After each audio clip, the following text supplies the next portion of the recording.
Hare Krishna Krishna Krishna Hare Hare, Hare Rama Rama Rama Hare Hare, Hare Krishna Krishna Krishna Hare Hare, Hare Rama Rama Rama Hare Hare, Hare Krishna Krishna Krishna Hare Hare, Hare Rama Rama Hare Hare, Hare Krishna Krishna Krishna Hare Hare, Hare Rama Rama Hare Hare, Hare Krishna Krishna Krishna Hare Hare, Hare Rama Rama Hare Hare, Hare Krishna Krishna Hare Hare, Hare Rama Rama Hare Hare, Hare Krishna Krishna Krishna Hare Hare, Hare Rama Rama Hare Hare, Hare Krishna Krishna Krishna Hare Hare, Hare Rama Rama Hare Hare, Hare Krishna Krishna Krishna Hare Hare, Hare Rama Rama Hare Hare, Hare Krishna Krishna Krishna Hare Hare, Hare Rama Rama Hare Hare, Hare Krishna Krishna Krishna Hare Hare, Hare Rama Rama Hare Hare, Hare Krishna Krishna Krishna Hare Hare, Hare Rama Rama Hare Hare, Hare Krishna Krishna Krishna Hare Hare, Hare Rama Rama Hare Hare, Hare Krishna Krishna Krishna Hare Hare, Hare Rama Rama Hare Hare, Hare Krishna Krishna Hare Hare, Hare Rama Rama Rama.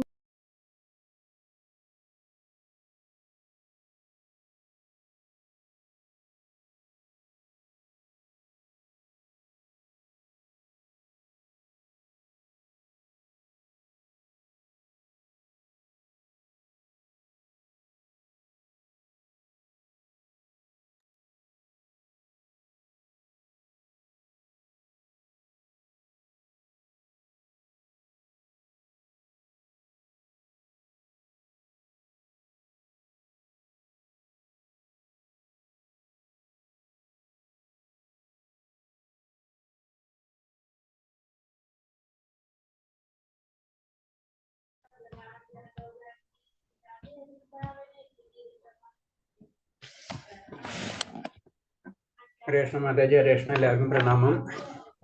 Pranam പ്രഭു. ഹരേ കൃഷ്ണ. ഹരേ കൃഷ്ണ. നമുക്ക് പ്രാർത്ഥനയ്ക്ക് കിടക്കാം. ഹരേ കൃഷ്ണ. ഓം നമോ ഭഗവതേ വാസുദേവായ, ഓം നമോ ഭഗവതേ വാസുദേവായ, ഓം നമോ ഭഗവതേ വാസുദേവായ, ഓം നമോ ഭഗവതേ വാസുദേവായ, ഓം നമോ ഭഗവതേ വാസുദേവായ.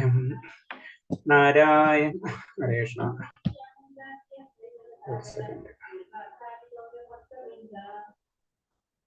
One second, Hare Krishna.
Second കേട്ടോ. ഹരേ കൃഷ്ണ.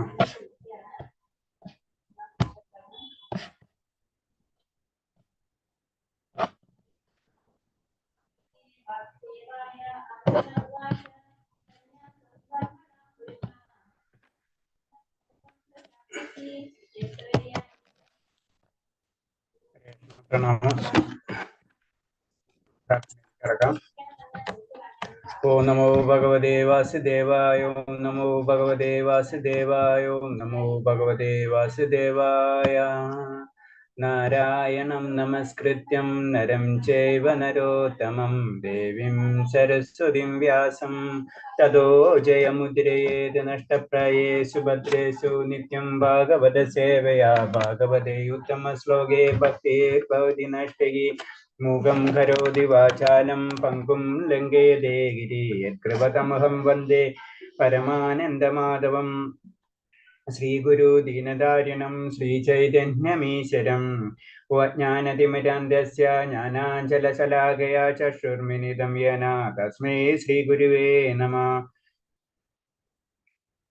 ശ്രീചൈതന്യം മനോഭീഷ്ടം സ്ഥാപിതം യേന ഭൂതലേ സ്വയം രൂപകഥാമഹ്യം തദാദിസഭാന്തികം വന്ദേഹം ശ്രീഗുരു ശ്രീയുതപദകമലം ശ്രീഗുരും വൈഷ്ണവാംശ ശ്രീരൂപം സാഗരജൂതം സാഗരജാതം സഹന രഘുനാഥാനിതം തം സജീവം സാദൈവം സാവധൂതം പരിജനസഹിതം കൃഷ്ണചൈതന്യദേവം ശ്രീരാധാകൃഷ്ണപാദാൻ സഹനലളിതാ ശ്രീവിശാഖാനിം താംശ ഹരേ കൃഷ്ണ കരുണാ സിന്ധോ ദീനബിന്ദോ ജഗത്പദേ ഗോപേശ ഗോപികാ കാന്ത രാധാകാന്ത നമസ്തുതേ തപ്തകാഞ്ചന ഗൗരാംഗേ രാധേ വൃന്ദാവനേശ്വരി വൃഷഭാനുസുതേ ദേവി പ്രണമാമി ഹരിപ്രിയേ വാഞ്ചാകൽപതരൂപേച്ഛ കൃപാ സിന്ധിഭ്യേവ ച പതിനാം പാവനേഭ്യോ വൈഷ്ണവേഭ്യോ നമോ നമഃ. നമോ വിഷ്ണുപാദായ കൃഷ്ണപ്രേഷ്ഠായ ഭൂതലേ ശ്രീമതേ ഭക്തിവേദാന്ത സ്വാമിന്യതി നാമിനെ നമസ്തേ സാരസദേവേ ഗൗരവാണി പ്രചാരിണേ നിർവിശേഷ ശൂന്യവാദി പാശ്ചാത്യ ദേശധാരിണേ ജയ ശ്രീകൃഷ്ണ ചൈതന്യ പ്രഭു നിത്യാനന്ദ ശ്രീ അദ്വൈത ഗദാധര ശ്രീവാസാദി ഗൗരഭക്തവൃന്ദ. ഹരേ കൃഷ്ണ കൃഷ്ണ കൃഷ്ണ ഹരേ ഹരേ ഹരേ രാമ രാമ രാമ ഹരേ ഹരേ. ഹരേ കൃഷ്ണ കൃഷ്ണ കൃഷ്ണ ഹരേ ഹരേ ഹരേ രാമ രാമ രാമ ഹരേ ഹരേ. ഹരേ കൃഷ്ണ കൃഷ്ണ കൃഷ്ണ ഹരേ ഹരേ ഹരേ രാമ രാമ രാമ ഹരേ ഹരേ. ഹരേ കൃഷ്ണ. മാതാജി 33-ാമത്തെ അല്ലേ? എത്രയാമത്തെ ശ്ലോകം? 18-ല്. 33 പ്രഭു. ഹരേ കൃഷ്ണ. 33. ഹരേ കൃഷ്ണ. നമ്മള് അദ്ദേഹം കഴിയാന്നുള്ള 18. അപ്പൊ ഈ അധ്യായം കഴിയുന്നതോടുകൂടി സെക്കൻഡ് ലെവൽ കംപ്ലീറ്റ് ആവാം. അപ്പൊ നിങ്ങൾ എല്ലാവരും അടുത്ത ലെവൽ എന്ന് പറയുമ്പോ പറഞ്ഞെന്ന് വെച്ച് കഴിഞ്ഞാൽ ഒരു ബ്രിഡ്ജിങ് കോഴ്സ് ഉണ്ടാവും. അതായത് അടുത്ത ലെവലിലേക്ക് കടക്കുന്നതിന് മുന്നേ കുറച്ച് നമ്മൾ എങ്ങനെയാണ് നാമം ജപിക്കേണ്ട ഒന്നും കൂടെ അതിന്റെ ഡീറ്റെയിൽ ആയിട്ടും എവിടെയാണ് എങ്ങനെ പൂജകളൊക്കെ എങ്ങനെ ചെയ്യണം അങ്ങനത്തെ കാര്യങ്ങളൊക്കെ ഒന്ന് ഡീറ്റെയിൽ ആയിട്ട് ഒരു ബ്രിഡ്ജിങ് കോഴ്സ് എന്നുള്ള ചിലപ്പോൾ ഞാൻ എടുക്കും, ചിലപ്പോൾ വേറെ ആരെങ്കിലും എടുക്കും, അറിയില്ല, എനിക്കറിയില്ല അത്. അത് കണ്ടിന്യൂസ് ആയിട്ട് ക്ലാസ് വരും. ഇപ്പൊ നാളെ മറ്റന്നാളത്തോട് ക്ലാസ് കഴിഞ്ഞാലും അടുത്ത ക്ലാസ് അതിന്റെ സ്റ്റാർട്ടാവും. പിന്നെ തേർഡ് ലെവലിലേക്ക് പോകും. അപ്പൊ ഒരു കണ്ടീഷൻസ് അമ്പലത്തിൽ നിന്ന് പറയുന്നത് നാമം ജപം സ്റ്റാർട്ട് ചെയ്തിരിക്കണം. ചെയ്തിട്ടില്ലെങ്കിൽ പിന്നെ അതിന്റെ കാര്യമില്ല എന്ന് തന്നെയാണ് പറയുന്നത്. കാരണം എന്ന് വെച്ച് കഴിഞ്ഞാൽ നമ്മൾ ഭക്തിയാണ് ആഗ്രഹിക്കുമ്പോൾ നമുക്ക് വെറുതെ ഇതിപ്പോ നോളേജ് ഉണ്ടാക്കിയിട്ട് നമുക്കൊന്നും കിട്ടാനില്ല അല്ലെ. നമ്മളിപ്പോ വെറുതെ നോളേജ് ഡെവലപ്പ് ചെയ്തിട്ട് എന്ത് ചെയ്യാനാണ്? നമുക്ക് അങ്ങനെ ചിന്തിച്ചു കഴിഞ്ഞാൽ കാര്യമുണ്ട്. അപ്പൊ നമ്മളെ നോളേജിൽ കൂടി നമ്മൾ എന്ത് ചെയ്യണം? ഏതൊരു കാര്യത്തിനും നോളജ് ഉണ്ടായാൽ മാത്രം പോലെ അത് പ്രാക്ടിക്കലായിട്ട് നമ്മൾ ചെയ്യണം അല്ലെ. അപ്പൊ അത് നമ്മൾ പതുക്കെ ചെയ്തു പോകണം. എന്നാലും നമുക്ക് അതിന്റെ ബെറ്റർമെന്റ് കിട്ടുള്ളൂ. കാരണം അടുത്തെന്ന് കഴിഞ്ഞാൽ ഭക്തി രസാമൃതം, ഞാൻ പറഞ്ഞു ഭക്തി രസാമൃത സിന്ധു എന്ന് പറഞ്ഞാണ്. അപ്പൊ അതിത്തിരി ഭക്തി തന്നെയാണ്, ഭക്തിയുടെ ഉള്ളിലുള്ള കാമ്പാണ് ശരിക്കും അത് പറഞ്ഞു കഴിഞ്ഞാല്. അപ്പൊ അതൊക്കെ ശരിക്കും അതിന്റെ ഉള്ളിലേക്ക് നമുക്ക് മനസ്സിലാവണമെങ്കിൽ അറ്റ്ലീസ്റ്റ് നമ്മൾ നാമം ജപിച്ചിരിക്കണം. അപ്പൊ ഒരു 4 പ്രാവശ്യം 2-4 അങ്ങനെ മിനിമം പറയണമെന്ന് പറഞ്ഞു എന്നോട്. അപ്പൊ അത് കൺഫേം ആയില്ല. അപ്പൊ അത് കഴിഞ്ഞിട്ട് നിങ്ങൾ ബ്രിഡ്ജിങ് കോഴ്സും കഴിഞ്ഞിട്ട് പിന്നെ നിങ്ങളോട് ചോദിക്കുമ്പോൾ നിങ്ങൾക്ക് അതിനനുസരിച്ച് ആയിരിക്കും അടുത്ത ക്ലാസ്സിലേക്ക് കൂടുതൽ ചെയ്യുള്ളൂ. അറിയില്ല അതിനെപ്പറ്റി, അത് ഡീറ്റെയിൽ ആയിട്ട് പിന്നീട് പറയും. അപ്പൊ ഞാൻ പറഞ്ഞു ഇത്രയുള്ളൂ. 3 കാര്യമാണ് ഞാൻ എപ്പോഴും പറയുള്ളൂ. ബുക്ക് വാങ്ങിക്കാത്തവരുണ്ടെങ്കിൽ ഇപ്പോൾ ബുക്ക് വാങ്ങിച്ചിരിക്കണം.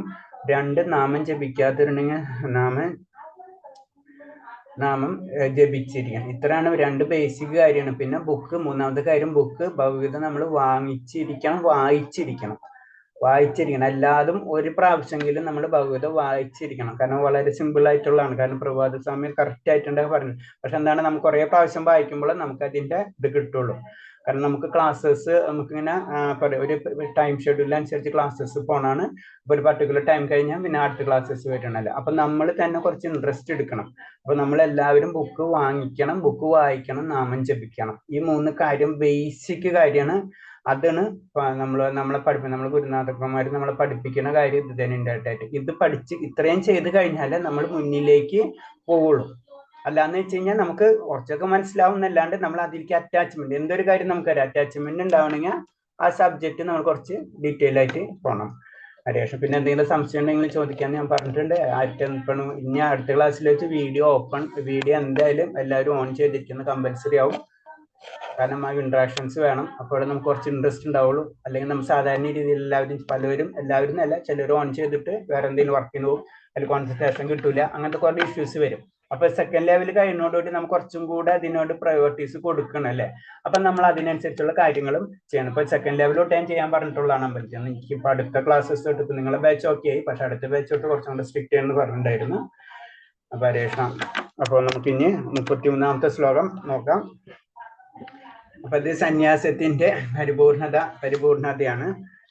അപ്പൊ നമുക്കറിയാം സന്യാസത്തിൽ എന്ന് പറഞ്ഞ പരിപൂർണത എന്ന് പറയുമ്പോ എന്താണത്, ആരെങ്കിലും അറിയാം? എന്താണ് സന്യാസത്തിന്റെ പരിപൂർണത കൊണ്ട് ഉദ്ദേശിക്കുന്നത്? എന്താണ് ശരിക്കും? ഭഗവത്ഗീതയുടെ ലാസ്റ്റ് അധ്യായമാണ്, അതിനാണ് സന്യാസത്തിന്റെ പരിപൂർണത പറയുന്നത് അല്ലെ. അപ്പൊ എന്താണ് അത് ഉദ്ദേശിക്കുന്നത്? ഹരേ കൃഷ്ണ. പൂർണ്ണമായും ഭഗവാന് സമർപ്പിക്കുക. അതന്നെ, പൂർണ്ണമായി ഭഗവാന് സമർപ്പിക്കലാണ് ശരിക്കും എന്താണ് ഭഗവത്ഗീതയുടെ യഥാർത്ഥ ലക്ഷ്യം. അൾട്ടിമേറ്റ് അതിന് 18 അധ്യായത്തിൽ കൊണ്ടുവരണം. അപ്പൊ അതിന് മുന്നേ പല കാര്യങ്ങൾക്കും നമ്മൾ ചെയ്യാനുണ്ട്. അത് നമ്മൾ പതുക്കെ ചെയ്ത് ലാസ്റ്റ് നമ്മള് കംപ്ലീറ്റ് ജീവിതവും നമ്മളെല്ലാ കാര്യങ്ങളും ഭഗവാന് സമർപ്പിക്കുക. അതാണ് സന്യാസം എന്ന് പറയുന്നത്. അതാണ് അതിനെ പറ്റിയിട്ടുള്ളതാണ്. അപ്പൊ 17 അധ്യായത്തോടുകൂടി ശരിക്കും കഴിഞ്ഞു. 18 അധ്യായത്തിലാണ് നമ്മളെ കംപ്ലീറ്റ് സമർപ്പണം വരുന്നത്. ഹരേ കൃഷ്ണ. അപ്പൊ അതിന്റെ അർത്ഥം നമ്മൾ നേരിട്ട് ഇപ്പോഴത്തെ നമ്മൾ സമർപ്പിക്കുക എന്നല്ല പറയുന്നത്. നമ്മളെ കാര്യങ്ങള് നമ്മൾക്ക് പറഞ്ഞിട്ടുള്ള വിധിക്കപ്പെട്ടുള്ള കർമ്മങ്ങൾ നമ്മളെ കാര്യങ്ങളൊക്കെ ചെയ്തു പോയിക്കൊണ്ട് തന്നെ പതുക്കെ നമ്മൾ എന്താ പറയുന്നത്, പതുക്കെ ഭക്തിയിലേക്ക് കൂടുതൽ കാര്യങ്ങൾ നമ്മൾ ശ്രമിച്ചുകൊണ്ടിരിക്കുക. നമുക്ക് ഒറ്റയടിക്ക് കിട്ടില്ല ഭക്തി. ഒരാൾക്കും 100% ആൾക്കും ഭക്തി നമുക്ക് റെഡിമെയ്ഡ് ആയിട്ട് കിട്ടില്ല. നമ്മളത് നമ്മളേക്കിൽ ഉണ്ടെങ്കിൽ നമ്മൾ പതുക്കെ അത് ഡെവലപ്പ് ചെയ്ത് കൊണ്ടുവരണം. നമ്മൾ ഏത് ഭൗതിക വിദ്യാഭ്യാസം പോലെ തന്നെയാണ് ആത്മീയ വിദ്യാഭ്യാസം. അത് നമ്മൾ ഡെവലപ്പ് ചെയ്ത് കൊണ്ടുവരും. ചിലവർ ജനറേഷൻ ടു ജനറേഷൻ ചിലപ്പോൾ അവർക്ക് ലക്ഷ്യം ഉണ്ടാവും. അപ്പൊ അവർക്ക് അതേ രീതിയിലുള്ള സാഹചര്യങ്ങൾ അവർക്ക് ഉണ്ടാവും. അത് നമ്മളെ ഭഗവതിൽ തന്നെ പറഞ്ഞിട്ടുണ്ടല്ലോ. നമ്മൾ അങ്ങനത്തെ ഒരു ഭക്തി നമ്മൾ പതുക്കെ ഉണ്ടെങ്കിൽ കഴിഞ്ഞ ജന്മത്തിലുള്ള കാര്യങ്ങളായിരിക്കും ഈ ജന്മത്തിലേക്ക് നമ്മളെ കൊണ്ടുപോകുന്നത്. അപ്പൊ അത് നമ്മൾക്ക് പറയും, നന്നായിട്ട് പഠിക്കുന്ന കുട്ടികൾക്കാണെങ്കിൽ എൻട്രൻസ് കിട്ടാം, മെഡിസിൻ അല്ലെങ്കിൽ വേറെ എന്തെങ്കിലും കിട്ടാം. അപ്പൊ അതേപോലെ തന്നെയാണ് ഇങ്ങനത്തെ നമ്മൾ ജീവിതത്തിൽ നമ്മൾ കൊണ്ടുപോകണം, വിട്ട് കളയരുത് എപ്പോഴും. അടുത്ത ശ്ലോകത്തിൽ അടക്കം 33. ത്രിതായായധാരയതേ മനഃ പ്രാണേന്ദ്രിയ ക്രിയഃ യോഗ്യേന വ്യഭിചാരിണ്യ ത്രിദിശ പാർത്ഥ സാധികി. ഹേ പാർത്ഥ, യോഗാനുഷ്ഠാനത്തെ നിലനിർത്തിയും ദൃഢമായും മനസ്സ്, പ്രാണൻ, ഇന്ദ്രിയങ്ങൾ എന്നിവയുടെ പ്രവർത്തനം നിയന്ത്രിക്കുന്നതുമായ നിശ്ചയം സാത്വികമാണ്. അപ്പൊ സാത്വികമായിട്ടുള്ള എന്താണ് സാത്വികം എന്ന് പറയുന്നത്? അതായത് ദൃഢനിശ്ചയത്തോടെ എന്നിവ നിലത്തെ പ്രവർത്തി നിയന്ത്രിക്കുന്നത് സാത്വികമാണ്. അപ്പൊ സാത്വികമായിട്ടുള്ള കർമ്മത്തെ പറ്റിയാണ് പറയുന്നത്. അപ്പൊ ദൃഢനിശ്ചയത്തിൽ തന്നെ 3 തരം ഉണ്ടെന്നാ പറയുന്നത്. അപ്പൊ ദൃഢത്തിൽ 3 നിശ്ചയം. ഒന്ന് സാത്വികമായിട്ടുള്ള ദൃഢനിശ്ചയം, ഒന്ന് രാജസീയമായിട്ടുള്ളത്, പിന്നെ ഒന്ന് ഓട്ടോമാറ്റിക് താമസികമായിട്ടുള്ളത്. അപ്പൊ സാത്വികമായിട്ടുള്ള ദൃഢനിശ്ചയം എന്ന് പറയുമ്പോൾ അത് നമ്മൾ പതുക്കെ നമ്മൾ ദൃഢനിശ്ചയത്തിലേക്ക് നമ്മൾ കടക്കണം എന്ന് പറയുന്നത്. എന്താണ് അതില് നമ്മള് ഏതൊരു കാര്യം, അതായത് മനസ്സ്, പ്രാണൻ, ഇന്ദ്രിയം, അതായത് ആത്മീയതയിലേക്ക് കടക്കാൻ പറ്റാവുന്ന കാര്യങ്ങളിൽ നമ്മൾ ഉറച്ചു നിൽക്കണം. അതാണ് ഇതിൽ പറയുന്നത്. അല്ലാതെ നമ്മൾ വഴുതി കഴിഞ്ഞാൽ നമ്മൾ വഴുതി താഴത്തേക്ക് വീഴുന്നത്. അപ്പൊ അത് നമ്മൾ എപ്പോഴും, അതാണ് നമ്മള് നാമം ജപിക്കാൻ ഇന്ന് തൊട്ട് ഞാൻ ചെയ്യാന്ന് പറഞ്ഞാൽ 10 ജപിച്ചുള്ള ഒരു പ്രാവശ്യമെങ്കിലും നമ്മൾ ഡെയിലി ജപിക്കുക. ഭഗവാന്റെ നാമം ഉരുവിടും എന്ന് പറഞ്ഞു. അതേപോലെ എന്ത് കാര്യം ഉണ്ടെങ്കിലും മനസ്സ്, പ്രാണൻ, ഇന്ദ്രിയം ഇതിലൊക്കെ നമ്മൾ നിയന്ത്രിക്കണം. പരമജ്ഞാനത്തിലുള്ള ഒരു മാർഗമാണ് യോഗം. അപ്പൊ എന്താണ് പരമമായ ജ്ഞാനം? അതായത് ഭഗവാനെ കുറിച്ചുള്ള അറിവാണ് അല്ലെ. ആ അറിവാണ് യോഗം എന്ന് പറയുന്നത്. സ്ഥിര നിശ്ചയത്തോടെ മനസ്സിന്റെ പ്രാണന്റെയും ഇന്ദ്രിയങ്ങളുടെയും പ്രവർത്തനങ്ങളെല്ലാം നിരന്തരം പരമാത്മാവ് കേന്ദ്രീകരിക്കുമ്പോൾ കൃഷ്ണാവബോധത്തിൽ മുഴുകുന്നു. അപ്പൊ അത് നമ്മുടെ ലക്ഷ്യതാണ്. അതിന് നമ്മള് പൂജകളും കാര്യങ്ങളൊക്കെ നമ്മൾ ചെയ്യണമെന്നാണ്. ആ സമയത്ത് നമ്മൾ ഇൻഡയറക്റ്റ് ആയിട്ട് ഭഗവാനുള്ള ഒരു അറ്റാച്ച്മെന്റ് നമ്മൾ ഡെവലപ്പ് ചെയ്തെടുക്കണമെന്ന് ശരിക്കും പറഞ്ഞു കഴിഞ്ഞാൽ. ഭഗവാൻ ഇതിന്റെ ഒന്നും ആവശ്യമില്ല, നമ്മളാണ് അത് ഡെവലപ്പ് ചെയ്തെടുക്കണം. ഭഗവാന് പ്രസാദത്തിന്റെ നിവേദ്യത്തിന്റെ ആവശ്യമില്ല, പൂക്കളെ ആവശ്യമില്ല, ഒന്നിന്റെ ആവശ്യമില്ല. പക്ഷെ നമ്മളെ സ്നേഹമാണ് നമ്മൾ ഭഗവാന് കൊടുക്കണം അല്ലേ. അങ്ങനെ കൂട്ടിയാണ് നമ്മൾ ഡെവലപ്പ് ആയി വരും. പിന്നെ നമ്മൾ ആ കണക്ഷനിലേക്ക് നമ്മൾ വരാണ് പറയുന്നത്. അതൊക്കെ അതിന് സ്ഥിര നിശ്ചയത്തോടെ എല്ലാ നിരന്തരം പരമാത്മയെ കേന്ദ്രീകരിക്കുന്നവൻ കൃഷ്ണബോധമാണ്. പരമാത്മാവിൽ കേന്ദ്രീകരിക്കുമ്പോൾ കൃഷ്ണബോധത്തിൽ മുഴുകും. അത്തരത്തിലുള്ള നിശ്ചയമായ ദാർഢ്യം സാത്വികമാണ്. അതാണ് നിശ്ചയദാർഢ്യം എന്ന് പറഞ്ഞത്. സാത്വികമായിട്ടുള്ള നിശ്ചയദാർഢ്യം എന്ന് പറഞ്ഞത് നമ്മുടെ ലക്ഷ്യം ഭഗവാന്റെ കാര്യങ്ങൾ ചെയ്തുകൊണ്ടിരിക്കുക. അപ്പൊ ഇന്ദ്രിയങ്ങളെ മനസ്സിനും കൊണ്ട് നമ്മൾ അത് ചെയ്തുകൊണ്ടിരുന്നു കഴിഞ്ഞാൽ ഓട്ടോമാറ്റിക് ആയിട്ട് നമ്മൾ ഇന്ന് കൃഷ്ണബോധത്തിലേക്ക് നമ്മൾ വരും. ഇതാണ് നിശ്ചയദാർഢ്യം, സാത്വികമായിട്ടുള്ള നിശ്ചയദാർഢ്യം എന്ന് പറഞ്ഞത്. ഞാൻ അടുത്തത് യയാദോ ധർമ്മ കർമാർത്ഥാൻ ധൃതാധാരയതേ അർജുന പ്രസംഗേന ബലകാംക്ഷി ദിദ്ധിസ പാർത്ഥ രാജസി. അല്ലേ അർജുന, ഏതൊരു നിശ്ചയം കൊണ്ടാണ് മനുഷ്യൻ ധർമ്മം, അർത്ഥം, കാമം എന്നിവ സ്വീകരിക്കുന്നത്, അവയിലുള്ള അത്യാസക്തി ബലം കാംക്ഷമായി തീരുന്ന ആ നിശ്ചയം രാജസ്യമാകും. അപ്പൊ രാജസ്യം പറഞ്ഞാൽ വളരെ സിമ്പിൾ ആണ്. അവന്റെ ഇന്ദ്രിയങ്ങൾക്ക് ഒരേ ഒരു ദൃഢനിശ്ചയമുള്ളൂ, ധർമ്മം, അർത്ഥ, കാമം എന്നിവ മാത്രമുള്ളൂ. എങ്ങനെയെങ്കിലും പൈസ നമ്മൾ ആഗ്രഹങ്ങൾ തീർക്കാം, ഇതാണ് അത്യാസക്തി. അതിനു വേണ്ടി അതാണ് ദൃഢനിശ്ചയം. അങ്ങനെ വരുമ്പോൾ അപ്പൊ അങ്ങനെ ഈ ഇന്ദ്രിയങ്ങൾക്ക് സന്തോഷിപ്പിക്കാൻ വേണ്ടി ദൃഢനിശ്ചയിക്കുക. അപ്പൊ ഇത് പറയുമ്പോ അതെന്താണ്, ആ ദൃഢനിശ്ചയം എന്താണ്, രാജസ്യമായിട്ടായി മാറും. കാരണം ചില വ്യക്തികൾ അതിനു വേണ്ടി അവർ എന്ത് കഷ്ടപ്പാടുകളും ചെയ്യും, അതാണ് അവന്റെ ദൃഢനിശ്ചയം. അപ്പൊ അത് രാജസ്യമായിട്ട് വരും.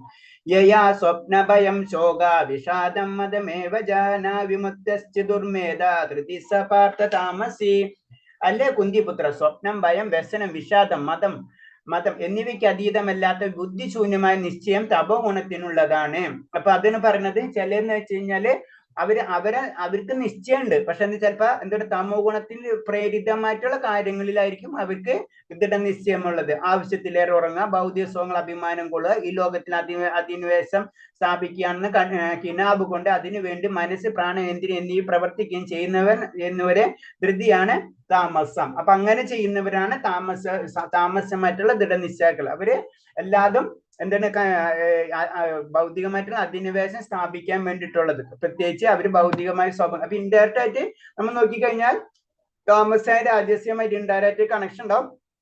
പക്ഷെ അവര് ശരിക്കും പറഞ്ഞാൽ അവരുടെ ആഗ്രഹങ്ങൾക്ക് വേണ്ടിയിട്ടാണ് ചെയ്യുന്നത്. ഇവർക്ക് ആഗ്രഹം ഇല്ലെങ്കിലും മനസ്സിലായില്ല. ഇപ്പൊ അതായത് നെഗറ്റീവായിട്ടുള്ള എന്തൊരു കാര്യം ചെയ്യണം, ഞാൻ നാളെ തൊട്ട് പറയില്ല, അത് നെഗറ്റീവായിട്ടുള്ള കാര്യമായിരിക്കും, പക്ഷെ അതായിരിക്കും അവർ ദൃഢനിശ്ചയം വരുന്നത്. മറ്റേന്ന് പറഞ്ഞാൽ കുറച്ചും കൂടെ അവർക്ക് കുറച്ച് ആഗ്രഹങ്ങളായിരിക്കും. ഇവരെന്ന് പറഞ്ഞാൽ പറഞ്ഞില്ല, താമസം എന്ന് പറഞ്ഞാൽ നെഗറ്റീവ് എന്ന് ചിന്തിച്ചാൽ മതി. അപ്പൊ അവര് അതിനു വേണ്ടി അവര് ദൃഢനിശ്ചയിക്കും. അപ്പൊ അവിടെയാണ് കാര്യം വരുന്നത്. അങ്ങനെ വരുന്നവരാണ് അങ്ങനത്തെ ദൃഢനിശ്ചയമാണ് തമോ ഗുണം ദൃഢനിശ്ചയം എന്ന് പറയുന്നത്. സുഖാദിത്യാനും ത്രിവിധം ശൃണമേ ഭരതർഷഭ അഭ്യസാദിരമതേ യത്ര ദുഃഖാന്തരം ച നിഗച്ഛതി. ഹേ ഭരതർഷഭ, ജീവാത്മാവ് ആസ്വദിക്കും, ആസ്വാദനത്തിലൂടെ ചിലപ്പോൾ സകല ക്ലേശങ്ങളിൽ നിന്ന് മുക്തി നേടുകയും ചെയ്യുന്ന സുഖത്തെ പറ്റി ഇനി പറയും. ഇത് 3 വിധമുണ്ട്. ഇനി സുഖം 3 തരം സുഖമുണ്ട്. സാത്വികമായിട്ടുള്ള സുഖം, രാജസീയമായിട്ടുള്ള സുഖം, താമസികമായിട്ടുള്ള സുഖം. ആ 3 സുഖത്തിനെ പറ്റിയാണ് പറയുന്നത്. അതിൽ ബദ്ധസ്ഥനായ ആത്മാവ് വീണ്ടും വീണ്ടും ഭൗതിക സുഖം ആസ്വദിക്കാൻ ആഗ്രഹിക്കും. അങ്ങനെയുള്ള ബദ്ധാവ് ചവച്ച് തന്നെ വീണ്ടും ചവയ്ക്കുന്നു. അപ്പൊ അത് ഒരു സാധാരണ രീതിയിൽ പറയുന്നത് നമ്മളെല്ലാവരും ചെയ്യുന്ന കാര്യമാണ് പറയുന്നത് അല്ലേ. കാരണം ബദ്ധാവസ്ഥയിൽ എന്ന് പറയുമ്പോൾ നമ്മൾ എന്താണ് ചവച്ചത് വീണ്ടും ചവയ്ക്കുന്നു. അതായത് നമ്മളെ മെയിനായിട്ടും ഉദ്ദേശിക്കുന്നത് നമ്മുടെ ജന്മകർമ്മങ്ങൾ, ജനനങ്ങൾ പറഞ്ഞത്. ഒരു ജന്മം കഴിഞ്ഞ അടുത്തത്, ഇതിങ്ങനെ റൊട്ടേഷൻ ചെയ്തുകൊണ്ടിരിക്കണം അല്ലെ. അതിന് ചവച്ചത് തന്നെ ചവയ്ക്കും എന്ന് പറയുന്നത്. ഒരു ബദ്ധ ജീവാത്മ ഇന്ദ്രിയ സുഖലബ്ധിക്കുമുള്ള ഏതെങ്കിലും പ്രവൃത്തിയിൽ എപ്പോഴും ഏർപ്പെട്ടുകൊണ്ടിരിക്കും. അത് അവരൊരു ആവർത്തനം മാത്രമാണ്. സമ്പർക്കത്തിലുള്ള ബോധ്യപ്പെടുമ്പോഴാണ് യഥാർത്ഥമായ കൃഷ്ണബോധത്തിലേക്കുള്ള ഉണർവുണ്ടാകുന്നത്. അപ്പൊ നമ്മൾ എന്തെങ്കിലും ഒരു കാര്യങ്ങൾ, നമ്മൾ ഇന്ദ്രിയങ്ങൾ എപ്പോഴും ഏതെങ്കിലും പിറകിലായിരിക്കും അല്ലെ. അപ്പൊ അതിനെപ്പറ്റി ചുറ്റിപ്പറ്റി ഇങ്ങനെ കറങ്ങിക്കൊണ്ടിരിക്കും, മനസ്സിലായി. അത് കഴിഞ്ഞ് ഞാൻ അടുത്തത്. അപ്പൊ അത് തന്നെ ഇങ്ങനെ റൊട്ടേഷൻ ചെയ്തുകൊണ്ടിരിക്കുക എന്ന് പറഞ്ഞത് അതെന്നും മനസ്സിലാവും. ഈ റൊട്ടേഷനുള്ള ജീവിതം എന്ന് പറഞ്ഞു. നമ്മൾ ഭൗതികാവസ്ഥയിൽ നമ്മൾ നോക്കിക്കഴിഞ്ഞാൽ അറിയാം, നമ്മൾ എന്നും ഭക്ഷണം നാളെയും കഴിക്കുന്ന ഒക്കെ റിപ്പീറ്റേഷനാ. അതിന്റെ എന്താണെന്നൊരില്ല, അതിങ്ങനെ പോയിക്കൊണ്ടിരിക്കണം. അപ്പൊ നമ്മളെ ആഗ്രഹങ്ങൾ ഒന്ന് കഴിഞ്ഞാൽ അടുത്ത ആഗ്രഹം ഇങ്ങനെ കറങ്ങിക്കൊണ്ടിരിക്കണം. നമ്മുടെ ജീവിതം, പുനർജന്മം, ഇതൊക്കെ ഇങ്ങനെ കറങ്ങിക്കൊണ്ട് എല്ലാതും കറക്കം മാത്രമാണ്. ഹരേഷ്ണ ഒന്ന് മ്യൂട്ട് ചെയ്ത്. ഹരേഷ്ണ. അപ്പൊ അങ്ങനെ വരുമ്പോൾ എന്താ സംഭവിക്കാന്ന് വെച്ച് കഴിഞ്ഞാല് അങ്ങനെ വരുന്നത് എന്താണ്? അങ്ങനെ വരുന്നതാണ് പറഞ്ഞത് റിപ്പീറ്റേഷൻസ് ആണ്. അത് എന്ന് നമുക്ക് മനസ്സിലാവുന്നതോ അന്ന് തൊട്ടാണ് കൃഷ്ണാബോധം നമ്മളിലേക്ക് വരുന്നത്. അപ്പൊ ഞാൻ പറഞ്ഞിട്ടില്ല നമ്മൾ, കാരണം നമ്മളെ ജീവിത ലക്ഷ്യം നമുക്ക് മനസ്സിലാവണില്ല. നമ്മൾ എന്തിനാണ് നമ്മൾ ഇങ്ങനത്തെ കാര്യങ്ങളൊക്കെ ചെയ്തു കൂട്ടുന്നത്? അത് നമ്മളല്ല, വളരെ കാലം ഋഷീശ്വരന്മാരെല്ലാവരും ചിന്തയാണ് പറഞ്ഞല്ലേ. ഞാൻ പറഞ്ഞില്ല ഇന്നലെ വേറെ ശ്ലോകത്തിൽ പറഞ്ഞു തത്സത്ത്. അതാണ് ആ ലക്ഷ്യം, അതാണ് എല്ലാവരും അതിലേക്കായിരിക്കണം നമ്മുടെ യാത്ര. അപ്പൊ അങ്ങനെ അതാണ് ശരിക്കും. അപ്പൊ ഞാൻ സുഖത്തിനെ പറ്റി 3 തരം സുഖങ്ങൾ ഉണ്ടെന്ന് പറയുന്നതാണ്. അതിന് ഒന്ന് സാത്വികമായിട്ടുള്ള സുഖം, ഒന്ന് രാജസികമായിട്ടുള്ള സുഖം, ഒന്ന് താമസികമായിട്ടുള്ള സുഖം. അതിൽ വരുന്നത് അടുത്ത ഫസ്റ്റ് വരുന്നത് സാത്വികമായിട്ടുള്ള സുഖത്തിന്റെ ശ്ലോകമാണ്. പരിണാമൃതോപമം തത്സുഖം സാത്വികി പ്രോക്തം ആത്മബുദ്ധി പ്രസാദജം. ആദ്യത്തിൽ വിഷം പോലെ തോന്നിക്കുന്നതും അന്ത്യത്തിൽ അമൃതത്തിന് തുല്യവും ആത്മസാക്ഷാത്കാരം ഉണർത്തുന്ന സുഖത്തെ സാത്വിക സുഖം എന്ന് പറയുന്നു. അപ്പൊ അങ്ങനെ നമ്മളിപ്പോ എന്താണ് ഇനീഷ്യലായിട്ട് നമ്മൾ പല കാര്യങ്ങൾ ചെയ്യുമ്പോ, ഈവൻ ആത്മീയ കാര്യങ്ങളും ചെയ്യുമ്പോൾ നമുക്ക് അത്ര ഇഷ്ടപ്പെടില്ല അല്ലെ. സാധാരണ രീതിയിൽ ജനറൽ ആയിട്ട് പറയുമ്പോൾ ചിലർക്ക് ഇഷ്ടപ്പെടാം. അത് ഞാൻ ജനറൽ ആയിട്ട് പറയുമ്പോൾ സാധാരണ ഉള്ള എല്ലാവർക്കും പെട്ടെന്ന് അതിലേക്ക് അക്സെപ്റ്റ് ചെയ്യാൻ പറ്റില്ല. അപ്പൊ നമുക്കൊക്കെ കീർത്തനം കേൾക്കാൻ ഇഷ്ടം, നമ്മളോട് അമ്പലം ശുദ്ധീകരിക്കാൻ പറഞ്ഞു കഴിഞ്ഞാൽ നമുക്ക് ചിലപ്പോൾ ഇത്തിരി വിഷമായിരിക്കും അല്ലെ. അതാണ് പറയുന്നത്. അപ്പൊ അതിന് സോഫ്റ്റും ഉണ്ട് ഹാർഡും ഉണ്ട് ആത്മീയത്തിൽ. നമ്മൾ സോഫ്റ്റ് എല്ലാവർക്കും ഇഷ്ടമാണ്, പക്ഷെ ഹാർഡ് വരുമ്പോ എല്ലാവരും, പക്ഷെ ഇത് രണ്ടും ഒന്ന് എന്നുള്ള കാര്യം നമ്മൾ മനസ്സിലാക്കണം. അപ്പൊ അൾട്ടിമേറ്റ് പറഞ്ഞത് വിഷം പോലെ ആദ്യം നമുക്ക് ഭയങ്കര ബുദ്ധിമുട്ടായിട്ട് തോന്നുന്ന കാര്യം, പക്ഷെ എന്താണ് അത്യന്തിൽ അമൃതിന് തുല്യമായിട്ട് മാറുന്ന പറയുന്നത്. അതാണ് ശരിക്കും സാത്വികമായിട്ടുള്ള സുഖം എന്ന് പറയുന്നത്. അതായത് ആത്മീയ സാക്ഷാത്കാരത്തിന്റെ യത്നങ്ങൾ മനസ്സിന് ഇന്ദ്രിയങ്ങൾ നിയന്ത്രിക്കാനും മനസ്സിന് ആത്മാവ് കേന്ദ്രീകരിക്കാനും പല നിയമ ബന്ധനങ്ങളും അടങ്ങേണ്ടതായിട്ടുണ്ട്. അപ്പൊ നമുക്ക് ഇനീഷ്യൽ സ്റ്റേജില് പല കാര്യങ്ങളും നമുക്ക് ചെയ്തേ പറ്റുള്ളൂ, മനസ്സിലായി. നമ്മൾ കാലത്ത് എണീക്കണം, കുളിക്കണം, അങ്ങനത്തെ ബേസിക് ആയിട്ടുള്ള കുറെ കാര്യങ്ങളുണ്ട്. അതുകൂടാതെ നമ്മൾ ശാസ്ത്ര പഠനങ്ങൾ, ആത്മീയ ഗ്രന്ഥങ്ങൾ വായിക്കുക, ആത്മീയ ഗ്രന്ഥങ്ങൾ പറഞ്ഞു കൊടുക്കുക, ഇതൊക്കെ നമ്മളെ ഡ്യൂട്ടീസ് ആയിട്ട് വരും. അപ്പൊ അങ്ങനെ നമ്മൾ നിയമങ്ങൾ, യമനിയമങ്ങൾ, അങ്ങനെ അനവധി ഉണ്ട്. നമ്മൾ കൊണ്ട് ചെയ്യാൻ പറ്റാവുന്ന കാര്യങ്ങൾ നമ്മൾ ആദ്യം ഇനീഷ്യൽ സ്റ്റേജിൽ ചെയ്യും. അത് കഴിഞ്ഞ് നമ്മൾ കൂട്ടിക്കൊണ്ട് പോകണം എന്നാ പറയുന്നത്. അങ്ങനെ വരും. കർക്കശങ്ങളാണ് ഇവയെല്ലാം, വിഷം പോലെ കൈപ്പേറിയതാണ്. അവയെല്ലാം വേണ്ട വിധം അനുഷ്ഠിച്ചാൽ അതീന്ദ്രാവസ്ഥയിൽ എത്താം. അപ്പൊ അത്ര കർക്കശമാണ്, വളരെ ഈസി ആയിട്ടല്ല. ഭക്തി എന്ന് പറയുമ്പോൾ ജനറൽ ആയിട്ട് എല്ലാവർക്കും ഭക്തി ഉണ്ടെങ്കിൽ പ്യുവർ ആ ലെവലിലേക്ക് വരുമ്പോഴേക്കും നമുക്ക് വളരെ ബുദ്ധിമുട്ടുകൾ സ്റ്റാർട്ട് ചെയ്ത് തുടങ്ങുന്ന പറയുന്നത്.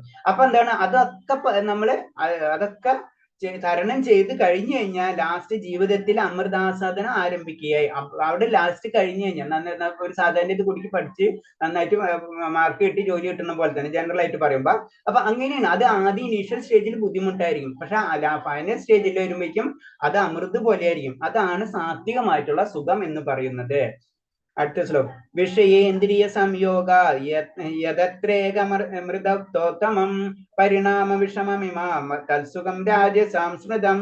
ഇന്ദ്രിയ വിഷയങ്ങളോട് ചേരുമ്പോഴുള്ളതാകുന്ന സുഖം തുടക്കത്തിൽ അമൃതമില്ലെങ്കിലും ഒടുവിൽ വിഷപ്രായമാകും രാജസമാണ് ഈ സുഖം. അപ്പൊ അടുത്തത് പറയുന്നത് ആദ്യം ഇനീഷ്യല് വളരെ ഇഷ്ടമൊക്കെ ആയിരിക്കും, പിന്നീട് എന്താണ് കുറെ കാലം കഴിയുമ്പോൾ അത് പിന്നെ കുറെ കാലം കഴിയുമ്പോൾ ദുഃഖമായി മാറുന്ന പറയുന്നത്. അപ്പൊ അതിന് പല എക്സാമ്പിൾസ് ഉണ്ട്. ഇതിൽ പറഞ്ഞ ഒരു യുവാവും യുവതിയും തമ്മിൽ കണ്ടുമുട്ടുന്ന, പിന്നെ വിവാഹം, അങ്ങനത്തെ കാര്യങ്ങൾ, പിന്നെ അതിന്റെ പ്രശ്നങ്ങൾ, അങ്ങനെ വരുന്ന കാര്യങ്ങളൊക്കെ വരുന്നുണ്ട്.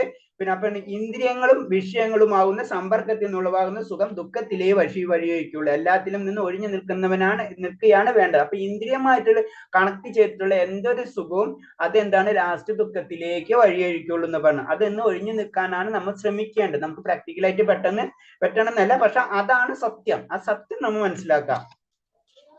അടുത്ത ശ്ലോകം. യഥേന്ദ്രചാനുബന്ധേ ച സുഖം മോഹനാത്മനാ നിദ്രാലസ്യ പ്രമോദോത്തം താമസമുദാഹൃതം. ആത്മദർശനത്തെ സംബന്ധിച്ചുള്ള അന്തവും ആദ്യം മുതൽ അവസാനം വരെ വ്യാമോഹിതഭരിതരും നിദ്ര, ആലസ്യം, പ്രമാദം എന്നിവയുണ്ടാകുന്ന സുഖമാണ് താമസം. അപ്പൊ ഈ താമസ സുഖത്തിനെ പറ്റി പറയുന്നതാണ്. ഇവർക്ക് എന്ന് പറഞ്ഞു കഴിഞ്ഞാൽ ഓട്ടോമാറ്റിക് ആത്മീയത എന്ന് പറഞ്ഞ അവർക്ക് ചിന്തിക്കാനേ കഴിയില്ല. അതാണ് അന്ധത എന്ന് പറഞ്ഞത്. അവർക്ക് ആഗ്രഹങ്ങൾ പലതരം, ഇങ്ങനെ നിദ്ര, ആലസ്യം, പ്രമാദം, എന്തിനോ അവർക്ക് തന്നെ അറിയില്ല അവരെന്തിനാ ജീവിക്കുന്നുള്ള രീതിയിലായിരിക്കും അവരിങ്ങനെ കണ്ടുകൊണ്ടിരിക്കും. അങ്ങനെ ജീവിച്ച ആലസ്യത്തിലും നിദ്രയിലുമാണ് അവരുടെ ജീവിതമായിരിക്കും. അങ്ങനെയുള്ളവരുടെ സുഖമാണ് അവർ താമസ സ്വഭാവിക ആയിരിക്കും. അപ്പൊ ഇവർക്ക് എന്താണ് പ്രവർത്തിക്കേണ്ടത്, എങ്ങനെയാണ് പ്രവർത്തിക്കാൻ പാടില്ല, ഇതൊന്നും ഇവർക്ക് അറിയാൻ പറ്റില്ല. അപ്പൊ അങ്ങനെ അനുഭവിക്കുന്ന ഒരു സുഖമുണ്ട്. ആ സുഖത്തിനാണ് പറഞ്ഞത് താമസികമായിട്ടുള്ള സുഖം എന്ന് പറഞ്ഞത്. അപ്പൊ അതിന് താമസിക സ്വഭാവങ്ങൾക്ക് ആദ്യവും അവസാനവും ദുഃഖം മാത്രമേ ഉള്ളൂ. അപ്പൊ രാജസീയ സ്വഭാവങ്ങൾക്ക് പറഞ്ഞാൽ ആദ്യം സുഖം ഉണ്ടാവും, പിന്നെ ദുഃഖമുണ്ട്. ഇവർക്ക് എന്താ പറഞ്ഞാൽ ഇനീഷ്യലും എൻഡിങ്ങും രണ്ടും ദുഃഖം മാത്രമായിരിക്കുള്ളൂ ഇവരെ കാര്യം എന്ന് പറയുന്നത്. മറ്റവർക്ക് എന്താ പറഞ്ഞാൽ സാത്വികന്മാരെന്ന് വെച്ചാൽ ആദ്യം വിഷമമായിരിക്കും, പിന്നെ വരുമ്പോ സന്തോഷം കിട്ടും. അങ്ങനെയാണ് 3 സുഖത്തിനെ പറ്റിയാണ് പറയുന്നത്. അടുത്ത ശ്ലോകം. നാതസ്സതി പൃഥിവ്യം വാ ദിവ്യവേദേവേഷു വാം പുനഃ സത്തം പ്രകൃതിജൈർമുക്തം യദേതി സാ നിർഭിർഗുണ. ഈ ഭൂമിയിലെ ഉപരിഗ്രഹങ്ങൾ ദേവന്മാർക്കിടയിലോ പ്രകൃതിജന്യമായ 3 ഗുണങ്ങളിൽ നിന്ന് മുക്തനായിട്ട് യാതൊരു ജീവനുമില്ല. പ്രപഞ്ചത്തിലെ ത്രിഗുണങ്ങൾ സമഗ്രമായ പ്രവർത്തനം ഏത് വിധമെന്ന് ഭഗവാൻ ചൂണ്ടിക്കാട്ടുകയാണ്. അപ്പൊ ഇന്ന് പറഞ്ഞാൽ നമ്മൾ ഈ ത്രിവിധങ്ങളിൽ ഭഗവാന്റെ 7 14 ലോകങ്ങൾ ഭൗതിക ലോകത്തും ഇത് 3 കാണപ്പെടുന്ന പറയണത്. അത് ദേവന്മാർക്കിടയിൽ ചിലപ്പോൾ കുറച്ച് സാത്വിക ഗുണം കൂടുതലായിരിക്കും. പിന്നെ താഴത്തേക്ക് വരുമ്പോൾ ഭൂമിയിൽ വരുമ്പോൾ രാജസ്യ ആയിരിക്കും, താഴത്തേക്ക് വരുമ്പോൾ അതൊക്കെ അങ്ങോട്ടും ഇങ്ങോട്ടൊക്കെ ചെറിയ ചെറിയ വേരിയേഷൻസ് ഉണ്ടാവും. കമ്പയർ ചെയ്യുമ്പോൾ first A B C D എന്ന് തിരിക്കാന്ന് മാത്രമേ ഉള്ളൂ. പക്ഷെ ഇതെല്ലാതും എല്ലാവരിലും ഉണ്ടാവും. അപ്പൊ പഠിക്കാത്ത കുട്ടികളുണ്ട്, അവനും എല്ലാ 100% അവൻ പഠിച്ചിട്ടുണ്ടാവില്ല അല്ലെ, അതിൽ കുറച്ച് കുറവുണ്ടാവും. അതിന് സാത്വികം പറ്റില്ല, രാജസ്യം അതിനേലും കുറവ്, അതുപോലെ തന്നെ താമസം എന്ന് പറഞ്ഞാൽ അതിനേലും കുറവ്. അത്രേ ഉള്ളൂ ഇതിന് കമ്പാരിസൺ. അപ്പൊ ഇത് എല്ലായിടത്തും നിലനിൽക്കുന്നു എന്നാണ് പറയുന്നത്. ബ്രാഹ്മണ ക്ഷത്രിയ വിശാം ശൂദ്രണം ച പരന്തഭ കർമാണി പ്രവിഭക്താനി സ്വഭാവ പ്രഭവൈർഗുണേ. ഹേ ശത്രുജ്ഞനായ അർജുന, ബ്രാഹ്മണനെയും ക്ഷത്രിയും വൈശ്യനെയും ശൂദ്രനെയും തിരിച്ചറിഞ്ഞ് ത്രിഗുണങ്ങൾ ആധാരമാക്കി ഉണ്ടാകുന്ന സ്വഭാവ വ്യത്യാസത്തിന്റെ അടിസ്ഥാനത്തിലാണ്.